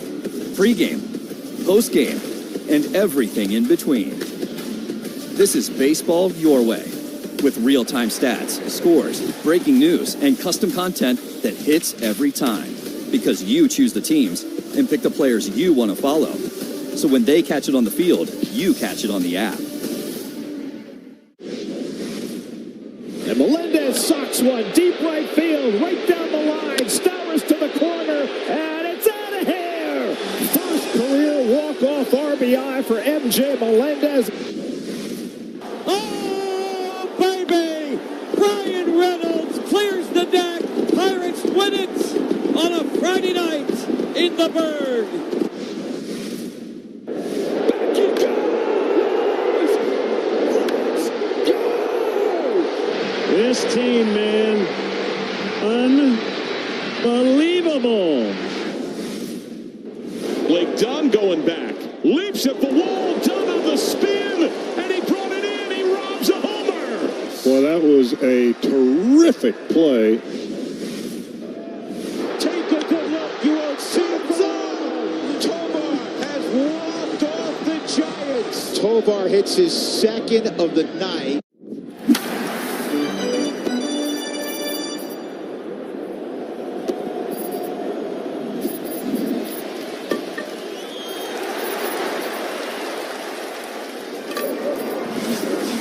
Federally insured by NCUA. A reminder that doubles by Cubs batters are sponsored by Southwest Airlines. Reliable, comfortable, convenient. Southwest just makes sense. Getting set for the top of the 9th here at Wrigley Field. It's a 4-4 game between the Cubs and A's. The 9th inning is sponsored by Circa Resort and Casino. Get ready for the time of your life. CircaLasVegas.com. Pat? Daniel Palencia, the hard-throwing right-hander, is the new man on the mound. His assignment, put a 0 on the board in the top of this 9th inning. Zach Geloff, the leadoff batter for the Athletics. First pitch, fastball in there for a strike. This guy can bring it. That was 99 mph. He is one of the harder throwers in all of baseball, that's for sure. Geloff has doubled and walked. He is 1 for 3 in the game. And the pitch on the way, fastball high. McNeil on deck. The veteran Jeff McNeil. And then Alika Williams hitting third. 9th inning, a 4-4 game. And the 1-1. Fastball is inside to Geloff. 2-1.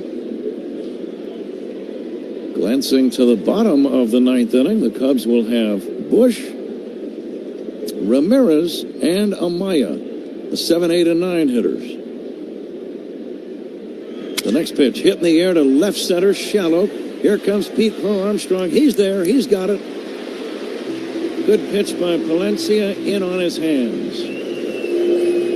Yeah, that was a little breaking ball. One of the few. That's the first one he threw, and that one inside strike and shatters the bat. 1 away, 9th inning, tie game. Here's Jeff McNeil.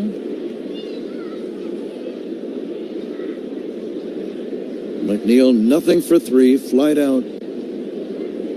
Actually, 1 for 3, flied out, popped out, and singled. You don't want this guy on base. He's a good base runner. He's smart. He can steal a bag. Yeah, I was thinking the same thing. When he was in the on-deck circle, I'm like, well, you really want to get this first guy because you don't want... And he's a slashing type hitter. You know, so you really got to watch with this guy at the plate. The 0-1, a swing and a miss. He's cheating on a fastball and looking to pull the ball. That means he's looking to hit a home run. He does have 2 on the year.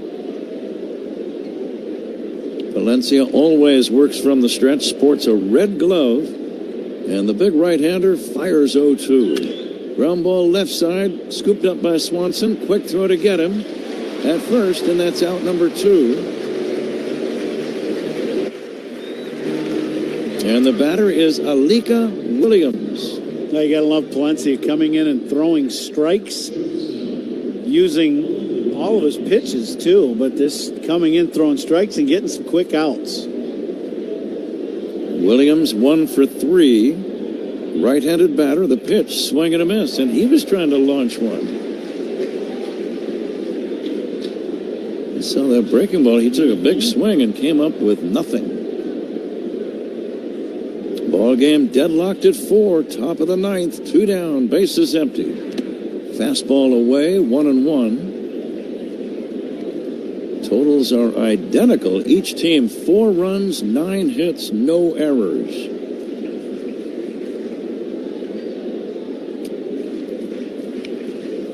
Here comes the 1-1. A long set by Valencia, and the pitch outside. I guess he's doing that just to kind of throw the timing off of the hitter, Ron. Well, what he'll do is he'll hold the ball until, and he knows where the pitch clock is at, because you see it behind home plate. And he'll wait till it gets close to 1, and then he'll deliver the pitch. The 2-1 on the way. Hit foul on the ground toward first. And it's 2-2.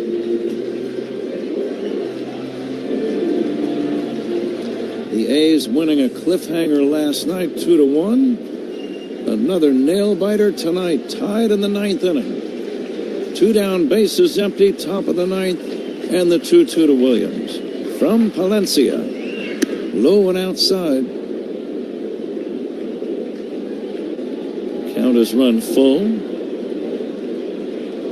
Colby Thomas is on deck. Now the fans are standing and making a lot of noise. The 3-2 lifted to right, slicing toward foul territory. That ball is going to be foul and out of play. Suzuki chased it over to the side wall. It was not on the field of play, and it landed back on the field of play after a fan dropped it in the stands. So it's still 3-2. That ball hit in the very first seat right at the wall. It was very close to staying fair. Some of the fans are standing here at Wrigley and yelling. And the pitch nubbed foul, and we'll do it again. Williams giving it a pretty good battle for a young guy against Palencia throwing 100 miles an hour. He fouled that last breaking ball off, and that was a perfect pitcher's pitch for Palencia. Here comes the 3-2 on the way. Swing and a miss, strike 3. Got him with a breaking ball. The Athletics do not score. A very impressive 1-2-3 inning for Daniel Palencia. We go to the bottom of the 9th inning. Let's see if the Cubs can win it in regulation. It's a 4-4 game on the... They say it's a game of numbers. Pero el flow es completamente otra ciencia. Mi trabajo es sencillo, cachar ese ritmo que solo nuestra gente tira y regarlo por toda la temporada. Flow mayor is where all those rhythms meet. Porque el flow no es de un solo jugador, es de un corillo entero que prende estadio. De San Diego a Santo Domingo y cada parada en el camino. Cuando estamos activos, la liga sube de nivel. Esto es Flow Mayor.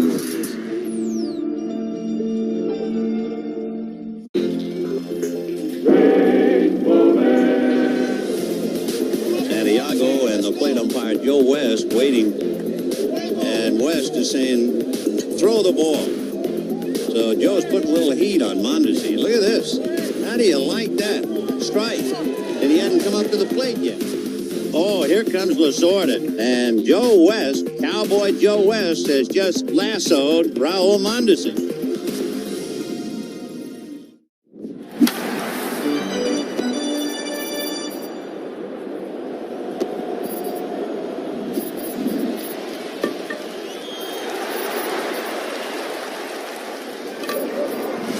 At ACOLLOPY at villageofbedfordpark.com. For 120 years, innovation has been at the heart of Sloan, and fans can experience it firsthand at Wrigley Field. From trusted restroom solutions to bottle fillers delivering clean drinking water, Sloan supports Cubs fans all season long. Learn more at sloan.com.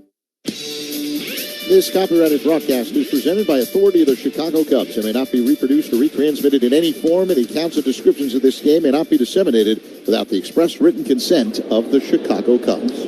Michael Busch leads off the 9th inning and swings and fouls the first pitch by Hogan Harris. Harris had the save in last night's series opener. He's had 5 saves. Cubs trying to win it in 9 innings. 4-4 game. The pitch. Busch takes the ball down low, 1-1. What's the approach here, Ron? I think for Michael, he's going to see a lot of breaking stuff. And what you got to do is you got to try to hope that you get one that starts out at your front hip and goes over the front in the middle of the plate. Busch takes down low. Are guys with power thinking a little bit more about a long ball right now than they would in the 3rd or 4th inning? Absolutely. No doubt about it. To me, your concentration is on a certain pitch you think you can hit out of the park. Busch takes a strike, 2-2. Now, that's a fastball, and if you're Michael Busch, you're thinking, I know I'm going to see breaking balls. You just know it. See if he gets one here. Busch had an RBI triple earlier. He takes just outside. Wow. Didn't miss by much. Harris went back-to-back fastballs, seeing Michael didn't offer at the one he threw down the middle. Listen to these great fans. The 3-2, lifted foul off to the left and out of play. Busch had a good swing at that fastball, 96 miles an hour from the big left-hander. Busch trying to get on the pitch. Swing and a miss, strike 3. A curveball got him. 1 away, bottom of the 9th inning, tie game. And the batter is Pedro Ramirez. This would be a great time for his first big league home run. Boy, he would be some kind of fan favorite if he launches one here. Swinging a foul, took a good swing, fouled it down the right field side. He had a great spring training. He really did. He played his way right into favor with Craig Counsell. Hitting, defense. Yeah, he had a great camp. He takes a strike. Now it's 0-2. Miguel Amaya on deck. 4-4 game, bottom of the ninth inning, one away, bases empty. And now 0-2 on Pedro Ramirez. Check swing, he almost went, no swing.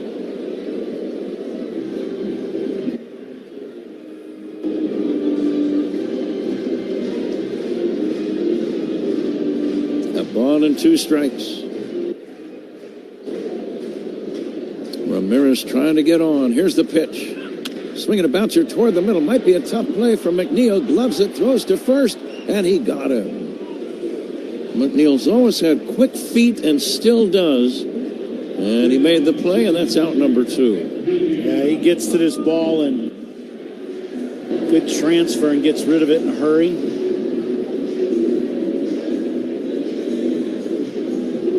Two down. It's up to Miguel Amaya. Miguel's got some home run power with 3 on the year. And the pitch. Miguel takes a strike. I would say if you hit it right now, it'll go. Oh, yeah, this is a great time to hit. There's very little wind, if any at all, here at Wrigley. Swinging a foul back, and now the Cubs and Athletics with a tie game. Nobody on, 2 outs, bottom of the ninth inning. Amaya must reach, or we're going to head into extra innings. The strike 2 pitch. He lays off and takes high. Are you swinging as hard now with 2 strikes or not? I think you are. I think in this situation, you're taking all 3 swings and trying to launch one.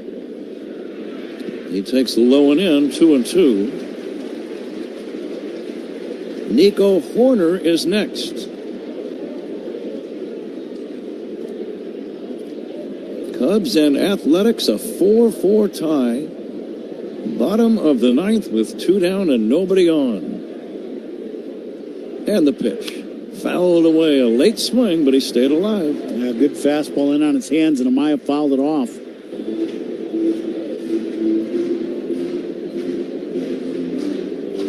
Cubs trying to get in the win column.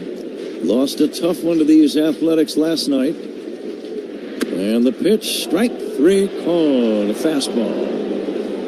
Cubs do nothing in the ninth. Extra innings, courtesy runners at second base. We go to the 10th inning. Cubs 4, Athletics 4. On the score in the Northwestern Medicine Cubs. Now let's check out some plays from the field that only a mother could love. Thank you to all the mothers out there. We love you. Too sweet. Nicely done with the sign. Vientos is not going to want this on his highlight reel, I'll tell you that. Some just don't know how to catch them. Hubba bubba and bubba. You can even smell on his bat. Hitters are funny. Now he's talking to it. Then Peters has some problem. Heads up. Man alive. Look, Mom, check out these top defensive plays. Adele leaping, and he makes the catch. He's unreal. One of his patented run-saving miracles. Welcome to the show, kid. Put a star on that for Jarvis. Picked it right off the top of the grass. It was a snow cone. That was sensational. Spectacular play by the Padres' first baseman. He jumps and he makes the catch. P-Crow awesome. Ryan Waldschmidt with a diving catch. What a catch by Eli White. How about that? They say it's a game of numbers, pero el flow es completamente otra ciencia. Esto es flow mayor.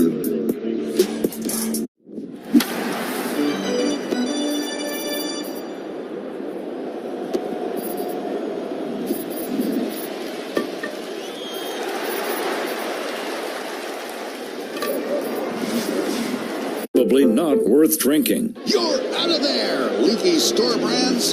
When all else fails, switch to North Shore Adult Diapers. That's total lockdown protection for even the heaviest control problems. Try North Shore Adult Diapers at northshore.com today. And focus on life, not leaks. Getting set for the top of the 10th here at Wrigley Field. Cubs and A's tied at 4. The 10th inning is sponsored by Xfinity. Reliable Wi-Fi at one price for 5 years. Xfinity. Imagine that. Pat?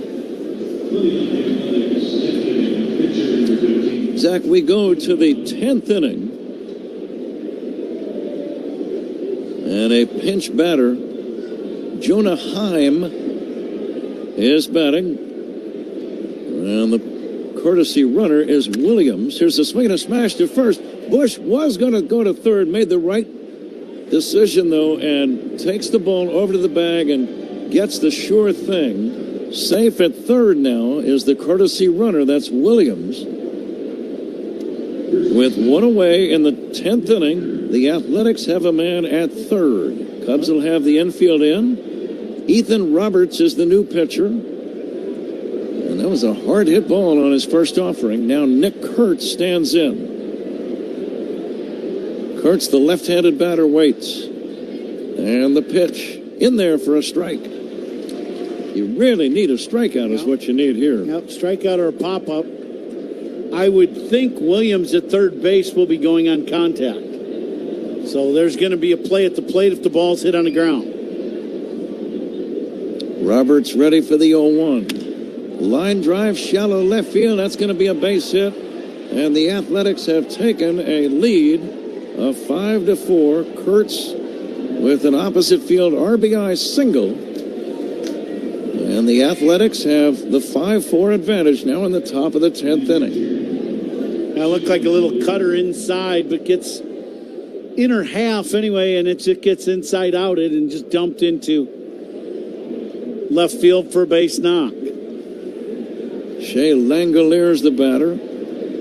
Let's see if Roberts now can minimize the damage and hold them at 1 run ahead. Breaking ball is outside. Langoliers lined out twice and doubled. And the pitch on the way. Low and inside for a ball, 2-0. I think this guy's catching, and he's got 223 at-bats already. He's got 14 bombs. You know, you're talking about one of the elite players in our game right now, considering he's catching. Here comes the 2-0 to Langoliers. Low and outside, 3-0. The Cubs are going to have a courtesy runner decision to make unless Amaya is put out there. Then Horner, Crow Armstrong, and Bregman are the 3 hitters due up in the bottom of the 10th. The next pitch in there for a strike to Langoliers, 3-1. The runner at first run, is he moving here? I would say no. Okay. I would think not. I think you're just gonna let Langoliers hit. He's your top hitter. Power, RBIs, batting average. Kurtz not going. Langoliers hits a fly ball to right center. Pretty well hit, but it's playable for Crow Armstrong. Out number 2. He's got a good jump on that ball. The Athletics have a 5-4 lead. Craig Counsell now to the mound. Ryan Rollison throwing in the bullpen. Let's see if that's going to be the call. I believe it is. And let's make it official. It is. So pitching changes by the Cubs. Sponsored by James Hardy Building Products. Siding with the Cubs. 10th inning. The Athletics have broken through and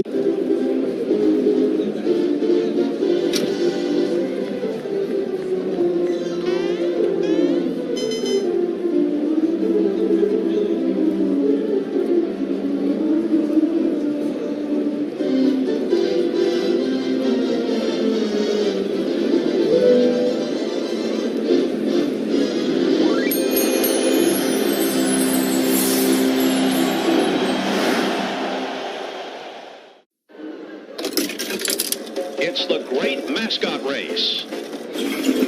Here's the pitch. And they're off. Look at them go. It's a close race. Listen to that crowd. They're heading for home. Here they come. It's the play at the plate. It's Slider. Congratulations on winning the great mascot race. Well, we certainly served it up over the plate. This is a burger fit for a home run king, the 99 burger in honor of Aaron Judge. They sell a bazillion of these at Yankee Stadium. It looks pretty good. I feel like we passed the test. What about you? I think so.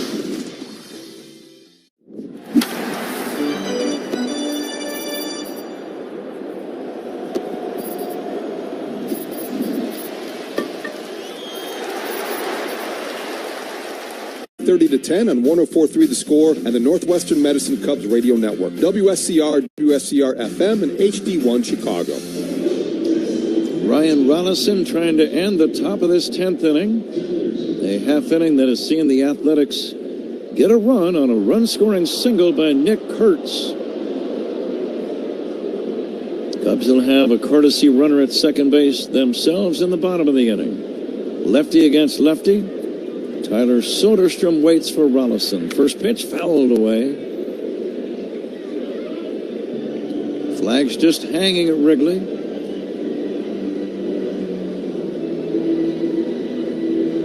Still very pleasant weather here at the ballpark. Gorgeous night here at Wrigley Field.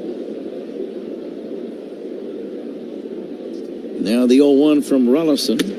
And that's going to be a strike at the knees. What's on your mind on 0-2? I think you got an option. You could go with the fastball away again and throw it off the plate away, or throw something that spins down and away. You do not want to throw a strike in the middle of the plate.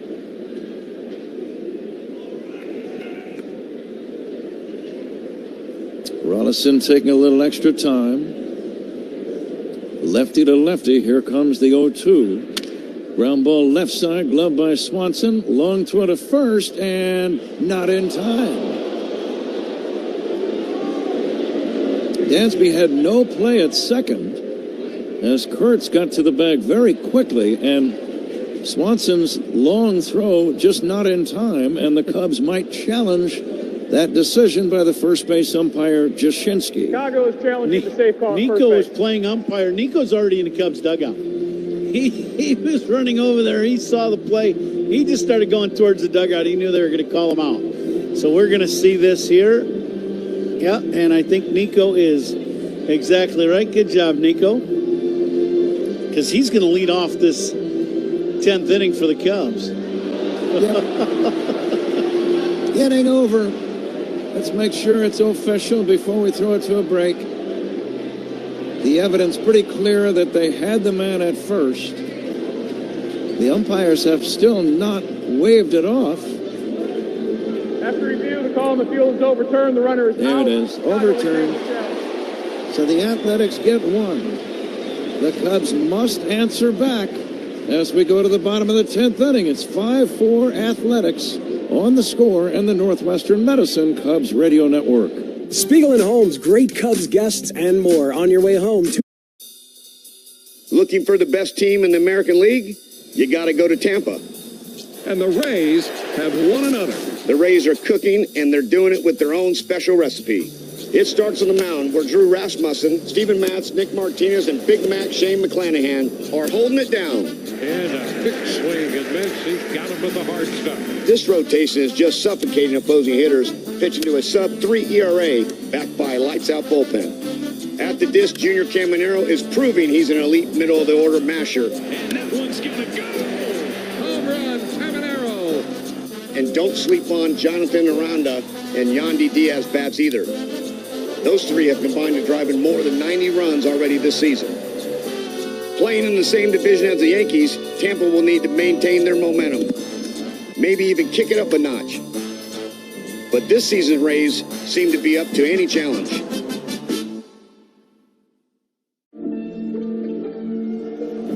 They say it's a game of numbers, pero el flow es completamente otra ciencia. Esto es flow mayor.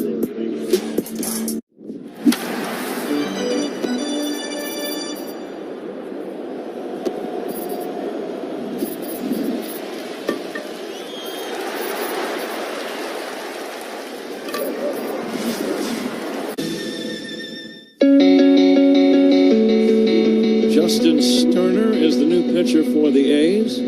Kevin Alcantara is the pinch runner out at second, or the courtesy runner, out at second base to begin the inning for the Cubs. Nico Horner is first up. The Cubs are down by a run. Alcantara has very good running speed. And let's see what Nico Horner can do leading off this bottom of the 10th inning. Cubs down by a run. And the pitch to Nico. Poke foul. He took a shot at right field and fouled it off. Yeah, you know Nico's going to... What he'd love to do is drive him in, over and in, as we'd call it in batting practice. But he's going to try to shoot this ball the other way. I'm surprised Geloff is so shallow at third, Ron. Yeah, he's just making sure he doesn't bunt. But Nico is going to swing the bat and try to hit this ball to the right side. Here's the 0-1. Driven in the air to center. It's going to be caught by Butler. Tagging is Alcantara and moving up to third after the grab. So the tying run now 90 feet away with one down. Horner hit it deep enough. And the center fielder, Bolte, is now the center fielder. Henry Bolte. He caught it maybe 10 feet shy of the track. Alcantara with a head-first slide, safe at third. Cubs are down by a run. Here is Pete Crow Armstrong. And it is getting loud at Wrigley. The pitch. Pete will take low. Pick-off throw at third. Not in time. Very close play. Now, that's the thing you always look for as a third baseman. The first time the guy gets to third base, and you think there's a chance of him scoring, you just take a shot at a pickoff at third. The right-hander, Sterner, working from the stretch. Pete Crow Armstrong waits. Swing and a miss. Pete already with a home run in the game. Cubs trail 5-4, bottom of the 10th inning, a man at third with one down. He did a big swing at that breaking ball, but he was on time with that hook. And the pitch by Sterner, swing and a miss. 0-2. Pete nodding his head as if to say, okay, I've seen a couple of pitches.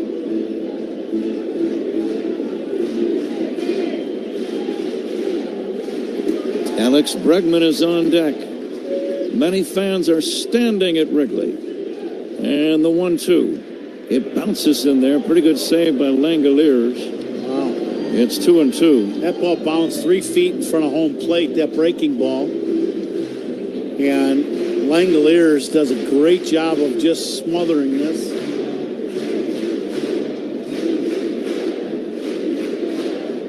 Tying run at third, one away. 2-2 on Crow Armstrong. And the pitch. Just inside. Didn't miss by much. They're going to challenge this fastball inside to Pete. Ball strike challenge sponsored by Northwestern Medicine. Let's see what we got. It was inside by what? Maybe an inch? Maybe 2 inches? 2 inches, yeah. The count is full on Pete Crow Armstrong. The Cubs are trailing 5-4. We're in the bottom of the 10th inning. A runner at third and one down. And the 3-2 pitch. Swing and a foul tip, strike three.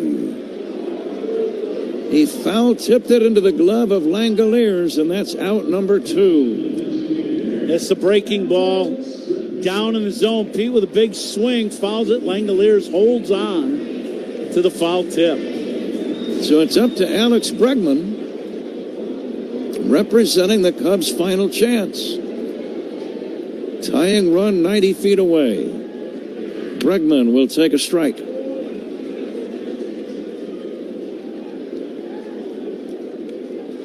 Justin Sterner, the man on the mound, big right-hander.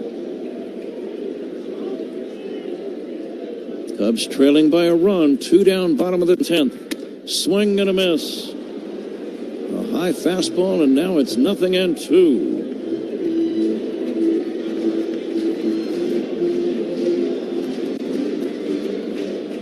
Alcantara bluffing down the line at third. And the 0-2. Line drive down the left field line. That's going to be a foul ball. A foul ball. We didn't see where it landed. We're blocked out by the side wall. But it had to be close. I don't think it hit the side wall. We're looking at, oh yeah, it did. But just barely. This ball's fouled by less than a foot. Crowd is quiet all of a sudden. Cubs down to their last strike. And the pitch to Bregman. Breaking ball, check swing, no swing. That's a pretty good pitch. That's middle of the plate, but down. Great take by Bregman. Bregman trying to come through. Cubs down to their last strike. They swing a line drive. Foul again down the left field line. Bregman may have broken his bat or chipped it slightly, and he's going to get some new wood.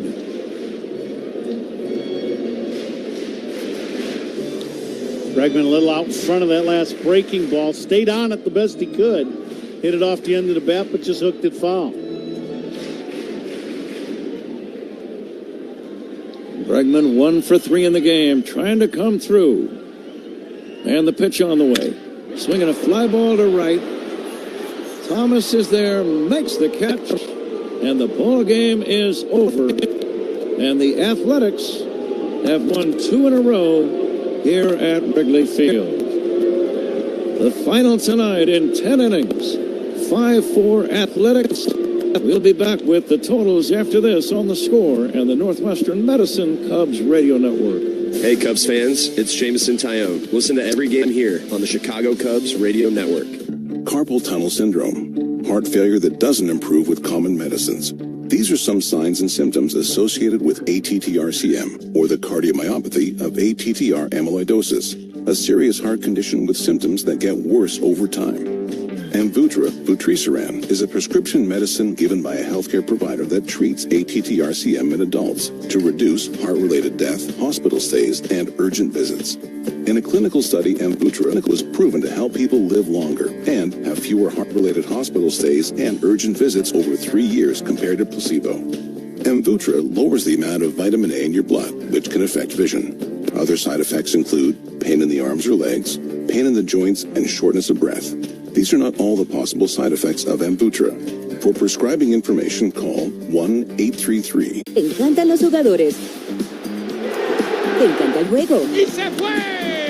Ahora puedes ser el dueño de grandes momentos del béisbol. MLB Auction te permite participar en la subasta de bates, bolas, jerseys autografiados y más, con artículos de tus equipos de grandes ligas favoritos, leyendas y jugadores agregados toda la temporada. Cada artículo es autenticado por MLB para asegurar que lo que llega directamente a tu hogar es original. ¿Quieres una parte del juego? Visita auctions.mlb.com. Chance for